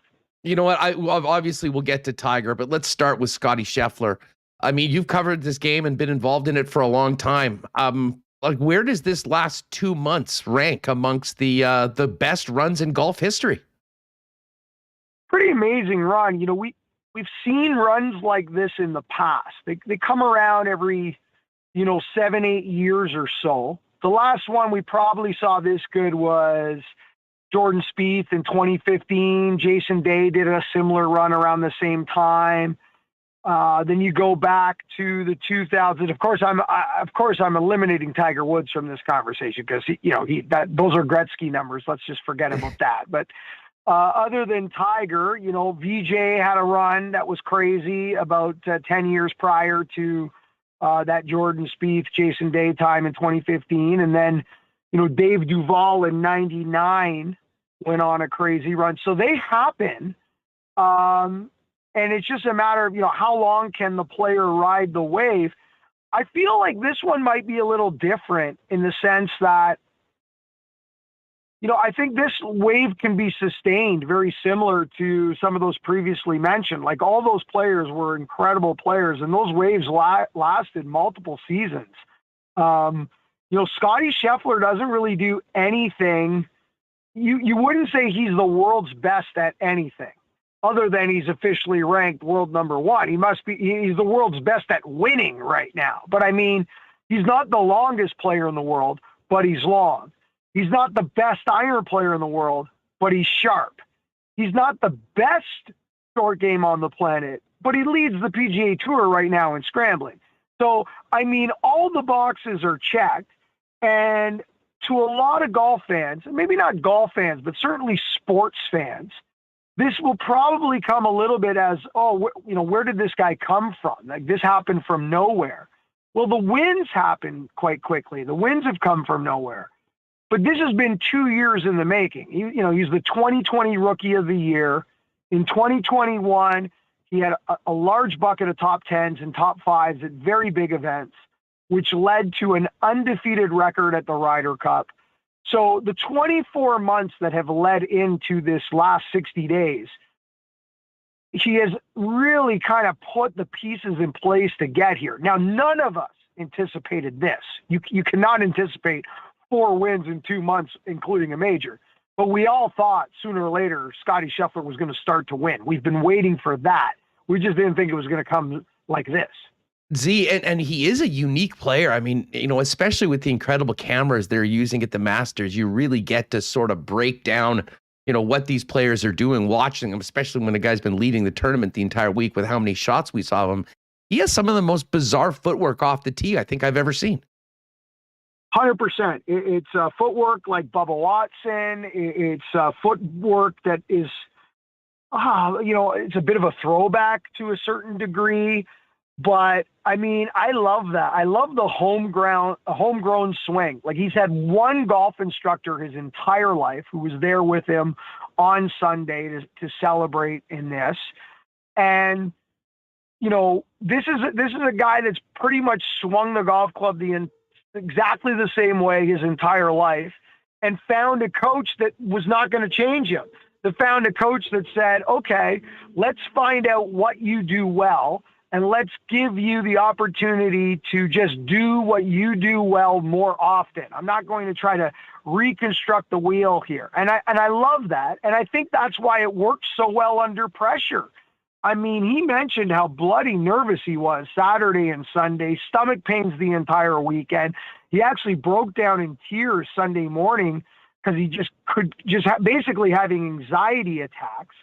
And when he got inside the ropes and got a couple of pars under his belt, he just started to calm down. And I think if you don't own your golf swing and you're not a completely comfortable in what you do and it doesn't feel natural to you, there is no way you're going to feel comfortable in that moment. If you're out there, we always like to say, I like the guys that play golf, not golf swing. And when guys get too mechanical, or they're trying to do something that an instructor is, imposing upon them. Or in many times in Tiger's career, when he was working with instructors later on in his career, and he was trying to swing the golf club the way they were telling him to swing it. I think, you get into the habit of playing golf swing, and you never own that under pressure.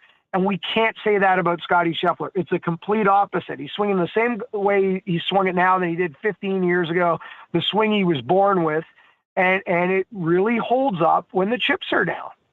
Well, and you mentioned the scrambling and the pars on the first couple holes. I mean, those were sketchy pars, and he did it at the same time that Cam Smith was birdieing 1 and 2. They get to the third tee. He's got a one-shot lead, and Jim Nantz said he's never seen anybody hit it as far left as Scottie Scheffler did on the third hole. That being said, to me, that tournament was won with one of the most brilliant chip-ins you will see. And of course, Cam Smith bogeyed that hole, and it seemed like Scottie could sort of breathe. And from there on in, he was away. What did you make of the number 3? And do you agree that was maybe the most impactful moment of Sunday's round? I think it was the most impactful moment, and I think the entire golf tournament just comes down to 2 moments. The biggest one, 3, I agree.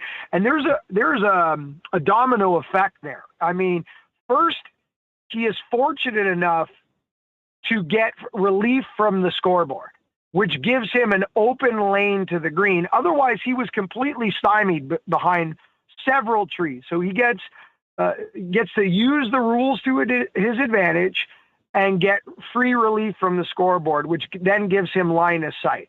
Then he is fortunate enough to chip it in. It was a brilliant third, but if it doesn't hit the hole, it's 15 feet, 18 feet past the hole, and he's got the same par putt. He's got the same par putt as what Cameron Smith ended up with. So, I mean, a lot of things need to line up there, and I thought that was the largest moment in the tournament. And then the second moment in the tournament, I really think was, Cameron Smith was a huge birdie at 11, massive 2-shot swing at 11. And he goes for the flag at 12 and rinses it in Race Creek. And we've seen it so many times, number 12 over the years, bite players. On Sunday's coverage, before we went to network coverage, I brought up Cameron Smith and showed Cameron Smith's tee shot on Monday, I should say, at the Players Championship when he took on that flag at the Island Green and got away with it and won his Players Championship. And I said to Lindsay Hamilton, I said, Lindsay, we might end up with a situation on 12 later on this afternoon where Cameron Smith is faced with a tee shot on 12 and a decision whether to go at the flag or not. And we'll see if he decides to do what he did at 17. And if he decides to play aggressive, will he get away with it? I said, I just can't wait to see this unfold. And sure enough, 5-6 hours later, we were dealt that exact hand. And this time he got burnt. So for me, those are the two moments of this entire golf tournament. And it's, you know what? It's not the first time or the last time we're going to see 12 decide this golf tournament. Talking Masters with Mark Zecchino of TSN, Golf Talk Canada, PGA Tour Radio, and more. Z, let's talk about Corey Conners. His third top 10 at Augusta, and a really gutsy back nine to stay out there in that top 10. What do you think about Corey's 4 days? Well, I know just this golf course just sets up so well for Corey. 3 top 10s in a row. I mean, it's a second shot golf course. Typically, the best iron players in the world are typically the players that win at Augusta. The main other than Tiger's magic, you know, the main reason he's won 5 green jackets is, you know, he's the greatest iron player of this generation. The reason Jack Nicklaus won 6 green jackets is no one could hit his irons higher in that era than Jack. Jack would hit those towering high soft irons and be able to, you know, control the bounces and the speed of these greens. And, you know, it led to 6 green jackets. So it's no surprise to me that Corey Conners, who, you know, is near or at the top of most iron categories year in, year out on the PGA Tour, does well at Augusta. I guess the big question is going to be, you know, does the putter ever catch up with Corey for 4 days in Augusta? Leading into Sunday's round, before we got to Sunday, for the, you know, the 50 players in ties that made the cut and head to the weekend, Corey was only beating 6 of them with the putter. I mean, he was giving away a lot of shots to the field with the flat stick. And eventually you're going to need to get some putts to fall.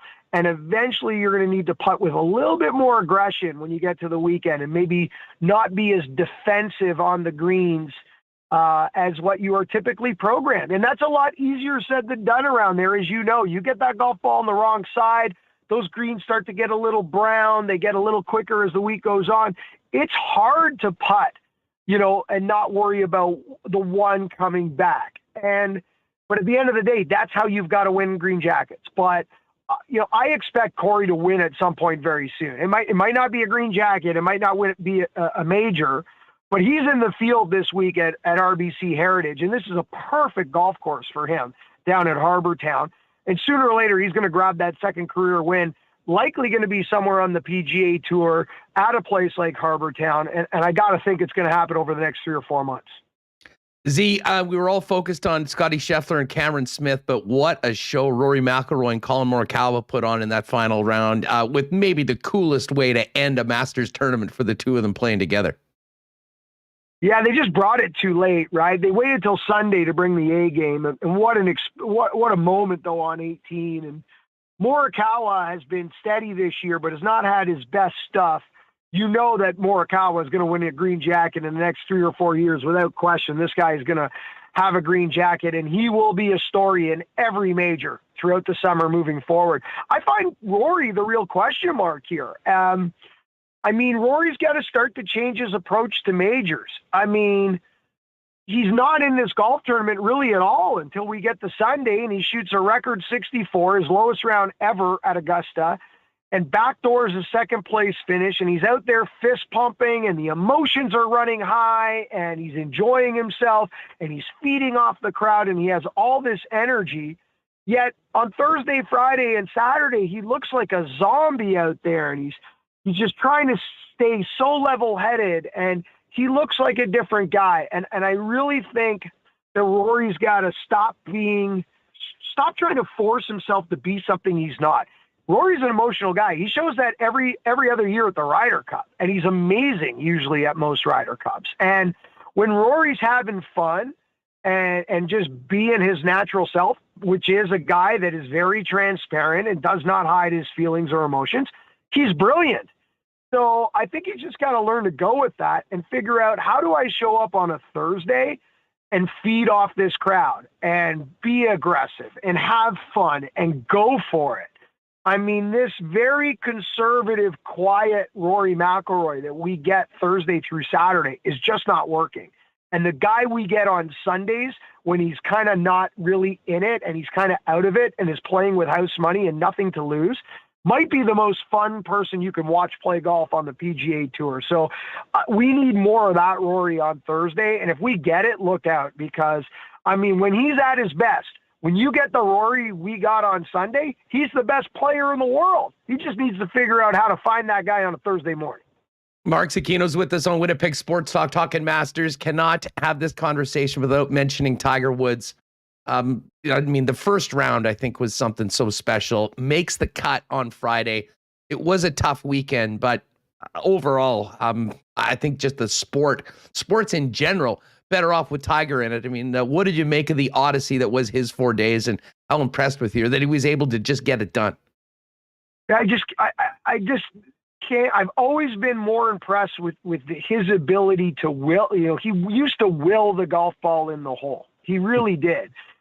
And now he is just willing himself through 4 rounds of golf. I mean, I find it amazing that not only is he able to do this, but that he still wants to do this. Like, to have the desire and the passion and the drive at 46 years old, after, you know, almost losing his leg, 5 back surgeries, 3 knee operations, everything he's gone through in the public eye, all the battle scars, to even want to do this, never mind be able to do it, is absolutely incredible. And now it is simply a matter of how healthy this body can get, because I think there's a couple of things that he has proven in the last 4 days or so. His ball speed is still there. He can still hit the golf ball. He can still play golf shots. He still has the desire and passion to do this, which might be the most important piece of this recipe. And now it leaves us only one question left. How healthy can he get? Like, he's never going to get 100% again. But for most people we spoke to on the ground this week, he played this golf tournament at 65%. I mean, that's literally where he was at from a physical standpoint. If you were asked Tiger, where are you in the rehab? And he wouldn't give you this number. But most people close enough to Tiger, the number they were floating around was 60 or 65%. So where are you in this rehab process? And that's where he's at. So the question is, can he get to 80%? Can he get to 85%? And if so, when can he get there by? And I think that's the reason why he committed to the Open Championship at St. Andrews. And he left the door open for the PGA and the USGA. Because I think in his mind, in his brain, July is a realistic opportunity, a realistic window to get back to that 80-85% healthy mark, where that's the guy we're going to see play golf for the remainder of his career, whatever that is. And the PGA in 30 days and the U.S. Open in another 60 days, I'm not so sure he knows where in this rehab process he's going to be. So he left it open, and if he surprises himself and he's at 80% a month from now, he'll probably play the PGA Championship. But I think that's the reason why he left it so kind of open and kind of left it out there. But, you know, I spoke to Doug Bell today on Golf Talk Canada Radio, who's a good friend of mine, and he's known Tiger a long time, and we worked together on the PGA Tour radio team. And just before we ended the interview today, he said, Mark, you know, I need you, we all got to think about something. When Tiger plays at St. Andrews in July, which is one of his favorite golf courses in the world, along with Augusta National and Pebble Beach and probably a handful of others, it'll be the last time we ever get to see Tiger Woods play St. Andrews in a competitive nature. And that kind of hit home. On the 150th anniversary of the Open Championship at the home of golf, this will be the last time we ever see Tiger Woods, because even if Tiger stays healthy for 3 or 4 more years, the Open Championship is not going to be back at St. Andrews anytime soon after this. And Tiger, you will certainly think, is not playing golf by the next time it comes around. So let's just enjoy this summer of Tiger, whatever we get. Just watch him win at St. Andrews. That would be unbelievable. Would be. Hey, just on the way out, any players that were left you wanting more, that disappointed you over the course of this tournament? Well, Morikawa disappointed me a little bit in the sense that, in a similar boat to Rory, he waited till Sunday to bring it. His performance was lackluster, for 3 days. And he really played the Masters, with his C game. Maybe his B- game is the best you could give him. And he managed to shoot, to place fifth. There are some head-scratching performances here, though, if you think about it. Jon Rahm lost in the Wilderness, and this was a player that just a few weeks ago was world number one in the world still. And, firing on all cylinders when we started the calendar year of 2022. Nowhere to be found, Jon Rahm.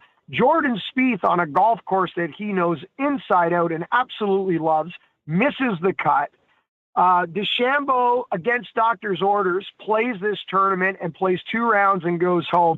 Do we see DeChambeau anytime soon? Like, DeChambeau needs 60 days off golf, and he's got to learn to rest this hand or he's never going to get healthy again. So, we got so many question marks coming out of this Masters. It is just unbelievable. And we're only 30 days away from the next major. And I don't know if we're going to have any of these questions answered between now and then. No doubt about it. What's next for you, Z-Man? I am on my way to Florida Wednesday morning. Going to be working for PGA Tour Live and ESPN Plus, hosting the featured group coverage on PGA Tour Live for RBC Heritage. So hopefully I get to cover a little Corey Connors in our featured group coverage, because I'd love to see him do well down there. And the field at Harbour Town's fantastic. And then next week, PGA Tour Radio for the Zurich Classic of New Orleans. And, of course, Golf Talk Canada is going to be every week. So no rest for the wicked. Z, keep it up. Thanks so much for doing this. Hopefully we can catch up again soon in a few weeks, but really appreciate it. And wow, what a tournament. Awesome. All the best. We'll do it soon.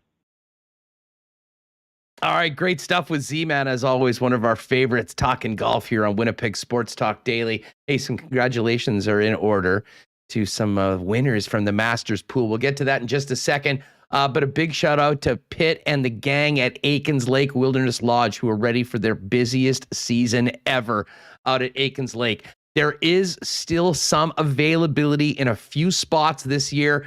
So if you're thinking about reconnecting with family and friends, or maybe an incredible corporate team building event, listen, many offices have closed. People have been working remotely. Aikens is the perfect offsite location to gather everyone in a business. We've seen tons of corporate gatherings there over the years, and they always seem to be a massive hit.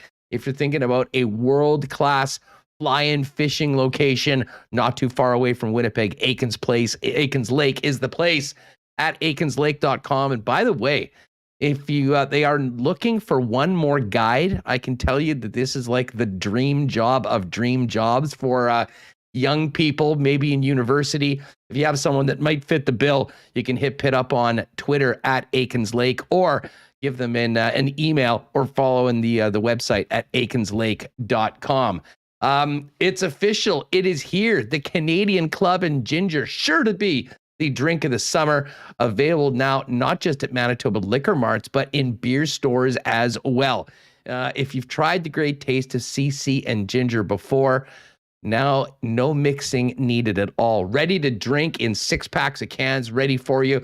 And this month at 26 Manitoba liquor marts, you'll also be able to get a free can with any purchase of Canadian Club. Not to mention, all this week, an amazing extra air miles promotion on Canadian Club at your local Manitoba liquor marts. Try it out wherever you get beer or mixed drinks. The new Canadian Club and Ginger, available throughout Manitoba. All right, we'll get to the Coolbet lines in a minute before the end of the program.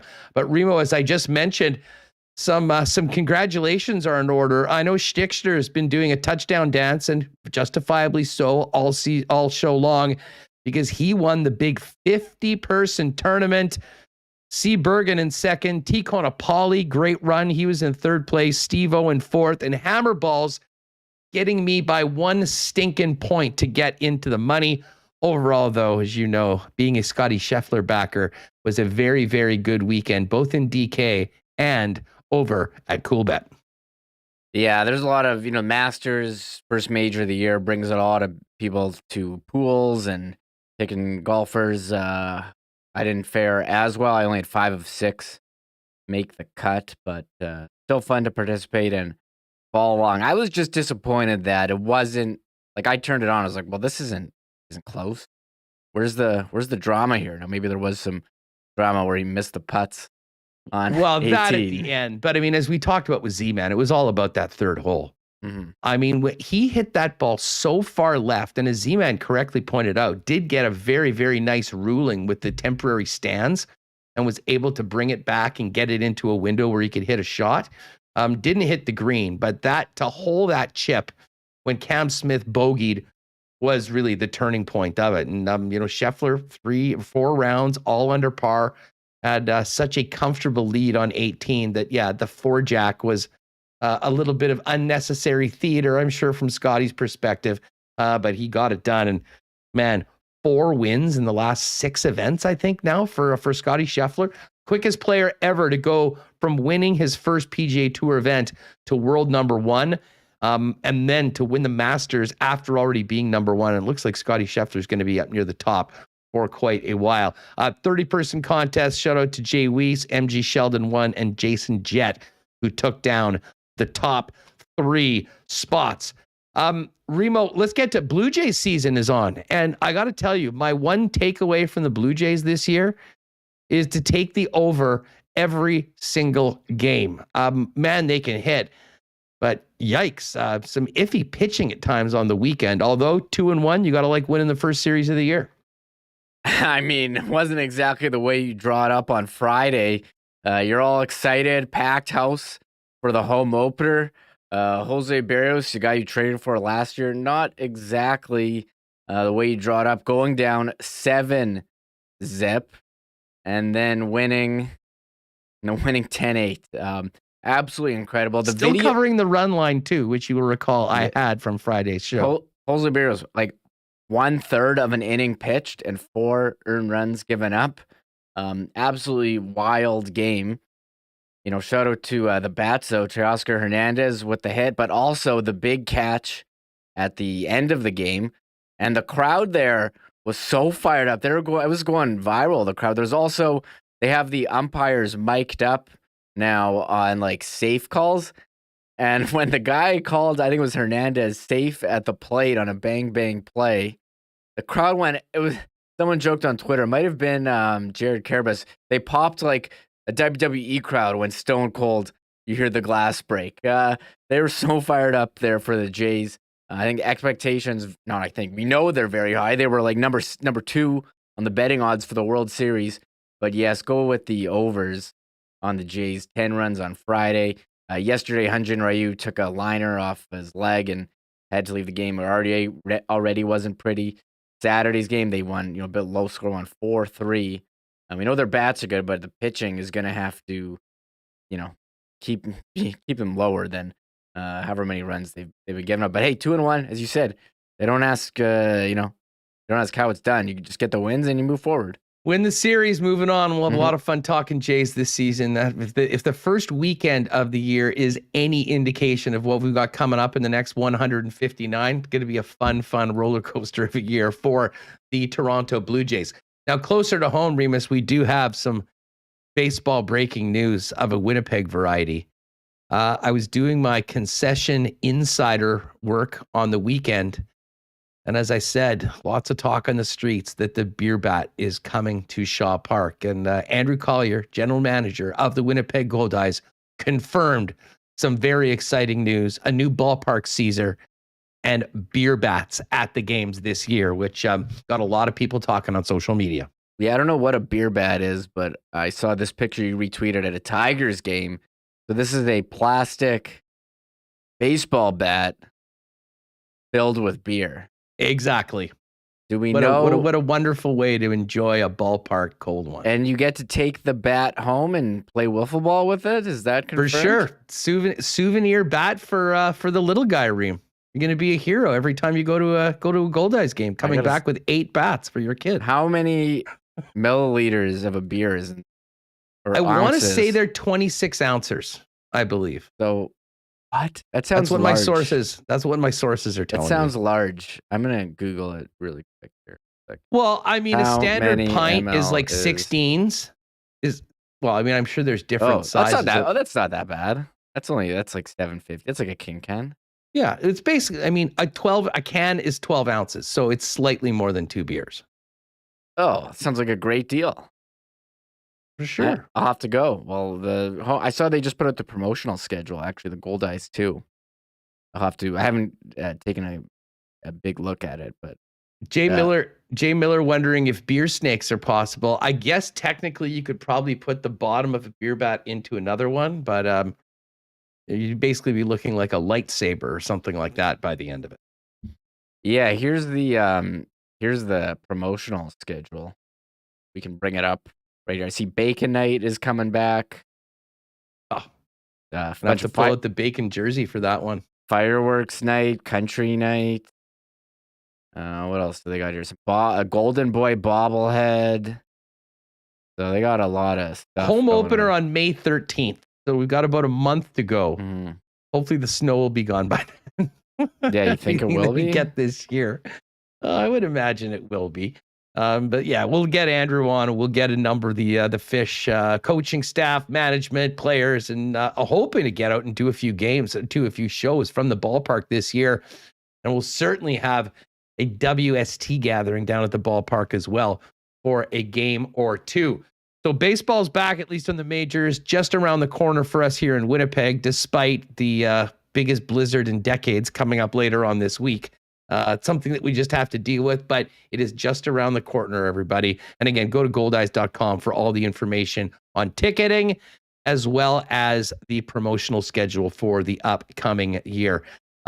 Some horrible news on the weekend, Remis. The tragic death of Dwayne Haskins, Steelers quarterback, former Washington football team QB, and Ohio State star, hit by a dump truck walking or running on the side of the interstate in Florida. And man, it's just sent shockwaves throughout the league. Some unfortunate insider tweets. I know Adam Schefter was taking a lot of heat for the way that was handled, and Gil Brandt getting dragged for some of his comments. But the bottom line is Dwayne Haskins, I don't believe, was even 25 years old. Beloved by a number of his teammates, certainly back to the Ohio State days, and gone too soon. But just tragic news in the National Football League this weekend. Yeah, that was a bit of a shocker seeing that one on Saturday. And yeah, I think disappointing the way that it was editorialized by some of the insiders there. I mean, the guy, young player, had a long life ahead of him. I saw some of the emotional tweets. My teammate Chase Claypool. Very tragic. Yeah, 24, very tragic. Very, very sad. So that was the big NFL news on the weekend. Yeah, that was shocking. Now, in a much better piece of news, Jeff Malott, our guy, who is now the leading point scorer on the Manitoba Moose, who have clinched the playoffs, as we mentioned at the start of the year. Very interesting Saturday night after he and the guys played against the Chicago Wolves, because he got a chance to see his brother Mark make his UFC debut, and what a debut it was. The brother of the Moose sniper beating the crap out of Mickey Gall, I think stopping him 4 minutes into the first round. And apparently they had quite the watch party with the Moose after the game. But Remo, I know you watched some of the fights on the weekend. I didn't catch a lot of it, but man, did I hear a lot about Mark Malott and his knockout of Mickey Gall. Very, very cool story with the Moose connection. Yeah, we got Fedge Malott, Jeff Malott with the Moose, Mike Malott in the UFC. Big knockout. Yeah, big weekend for UFC fights. UFC 273. I did tune in and watch the Korean Zombie just take shots to the face until Herb Dean had to step in the main event. What did you describe it before the show? It was like Homer? It was like Homer Simpson when he became a boxer, just sitting there taking shots until the other guy got tired. I forget the name. I'm not up to date with the names of the guys as I was in the mid 2000s, but I was entertained by the fight of the night, the third last fight, Burns and I forget Chimaev or whatever. That was an excellent fight. So the big fights I'll tune in, but Yeah, there's too many for me to keep track of. Oh yeah, the other one was Aljamain Sterling. I thought he should have won. That was a decision. Some of these decisions get controversial, but I didn't. There was some great fights on the main card, that's for sure. But Mike Mott, was UFC debut, big win. Oh, Mike, sorry, I called him Mark. Well, Yeah, it's I'll Mike. tell you what, we'll get Fedge back on the program heading into the playoffs, talk Moose, but also talk to a proud brother after watching his bro get it done in the octagon on the weekend. And Remo, this caught a few people off guard, but opening weekend in the CPL, and Valor FC was on the pitch. Now, they won't start at home until the 1st of May. And it was somewhat of a heartbreaking result. I mean, you don't mind getting a draw on the road, I guess, but when you're up in the final minutes hanging on to a 1-0 lead, you don't want to let that one slip. They did, but still 1-1. Valor FC on the board, first point of the season. Congratulations to Phil Dos Santos for first official match this season with Valor, although he did take over at the end of the year. And tell you what, we talked a lot about Goldeyes coming up this summer. I'm looking forward to going and seeing the lads out at IGF at some point very soon once the season gets started next month for the home portion of the schedule. Yeah, real smart scheduling by the CPL, not having a home game this week in Winnipeg. Yeah, next few weeks, actually. Just keep April off the schedule in Winnipeg. Who knew? It was 10 degrees yesterday, and apparently blizzard, biggest one we've seen in decades, coming tomorrow night and Wednesday. So there's going to be lots. It's going to be WBT tomorrow, Winnipeg Blizzard talk on the show. We will, of course, get to the Jets, but they're probably. I'm going to see if Rob Zobbs can come by and give us the lowdown. Maybe we'll lean on Colleen Brady or something like that. The important news, delivering it here on WST. I'll just get a graphic and get you in front. You can start doing. Doing your thing. What? That's a good call. We should do a blizzard warning or something like that. Just and by the way, if you go to your weather app right now, what is this? The Weather Network, Winnipeg, the first thing that you see, winter storm watch, and then underneath the temperature, a red exclamation mark with worst blizzard in decades looms. If that's not ominous, I don't know what is, dude. I usually don't buy this stuff because the weather predictors are often not correct, but I mean, they don't put these warnings out for no reason. So we'll see. That's all I got. I think we are going to see, unfortunately. I went to Costco yesterday, so I think I'm okay. But yeah, I mean, I don't think it's going to be. I mean, I don't know what's going to be. I have no idea. I do remember the 97 blizzard. Getting home was pain, but I think I'm in the city, so I don't know if I have to worry as much about these guys like Jeff Cabellis and Chad. The perimeter is closed literally once a month, and you can't do anything. Yeah, 8 times this year the perimeter's been closed. I don't really remember the perimeter ever really closing before, and it's been nonstop this year. And yeah, well, Cabellis, you better make sure to join us. I'm very interested to hear how things are going to be out in your neck of the woods. Of course, we'll be talking about that, as everyone will be. And of course, more on the Jets who are playing the Habs tonight, which, speaking of which, Remo, as we go to the Coolbet lines for today, that's it. The Jets and Habs, the only game on the NHL schedule tonight. Jets a -119 favorite against the Habs at +102. Total in the game, 6.5. Yeah, who's making that? I know this is probably a rescheduled game, right? Is it? Or I don't know, but I don't think it is. Why is there one game tonight? Who makes this? NHL schedule is so frustrating sometimes. One game. I guess it's the national game as well. So all of Canada gets to watch this. I guess this was supposed to be the Scheifele return to Montreal after last year. They wanted to highlight it. Right, but well, that's not happening. But I'll tell you what, we didn't really hit NBA, and we certainly will be going forward because the Raptors are set for the playoffs, and they are taking on the Philadelphia 76ers, Reem. And we're seeing the Raptors +150 on the series, Sixers -172. Got to tell you, the Raptors are such a unique team. I know a lot of people are pretty high on Philly after getting James Harden and whatnot. Embiid may very well be the MVP of the league this year. But I'll tell you what, I kind of like the Raptors' chances going up against Philly. They match up well, and man, they play so well as a team. Nick Nurse has the team rolling right now. And we've seen the way they've crept up from the play-in all the way to 5th right now. I don't think anybody wants to deal with the Raptors in a 7-game series right now, to be honest. Yeah, I'm looking at the time for game 1. I'm shocked. Saturday at 5 p.m. Usually they get the 11:30 a.m. Yeah, usually, but that's Utah, Dallas. So I guess they locked into a good matchup against Philly, as you mentioned. Joel Embiid playing so well, and they got James Harden. Philly's a 5-point favorite. I think it'll be tight. I might have to tune in. I haven't watched too much Raptors this year, but hard not to hop on the bandwagon. I'll have to switch my hat to a Raptors hat. I got one over here. Yeah, we'll do something setting up the playoffs a little later on this week. But of course, tonight we'll focus in on the Jets and Habs. I am actually going to be doing a little double duty tonight. I'll jump on with Dave afterwards on Legal Curve. I don't know, Drew is off gallivanting somewhere, and I think Ezzy is as well. So before you get to Kenny and Rennie, pop on over, and I'll be hanging with Dave over at illegalcurve.com.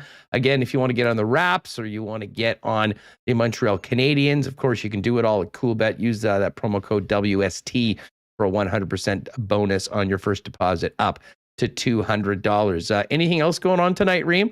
I guess you can PVR WWE and check that out in the morning or maybe after the game.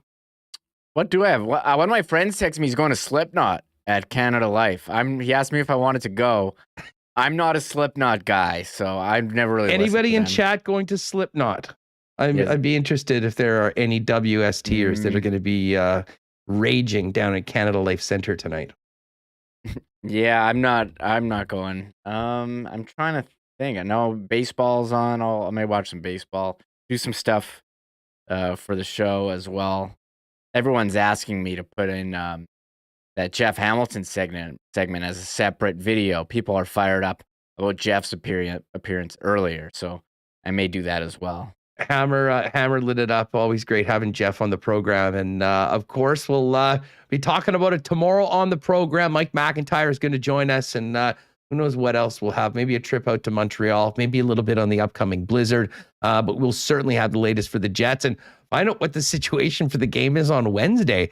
As to whether the Seattle Kraken are going to be able to make it into town or whether this game will be on. Big thanks to all the sponsors that make Winnipeg Sports Talk happen each and every day. Aikens Lake Wilderness Lodge, Wallace & Wallace, F Apparel, Vita Health, Culligan Water, Manitoba Battery, Royal Sports, Breezy Bend Golf and Country Club, Not Autocorp, Little Brown Jug, Boston Pizza, the Nick and Nicky DQ Group, Canadian Club Whiskey, Coolbet Canada, and of course, our great partners over at Princess Auto. Folks, thanks so much for being with us. Enjoy the game tonight, and we'll talk to you tomorrow, 1 o'clock, right after a lock shop at noon here on Winnipeg Sports Talk Daily. Have a great night. Oh, my God! Oh! Shut it down! Let's go home! Thanks for tuning in to Winnipeg Sports Talk Daily. Make sure to subscribe on YouTube and your favorite podcast feed at winnipegsportstalk.com.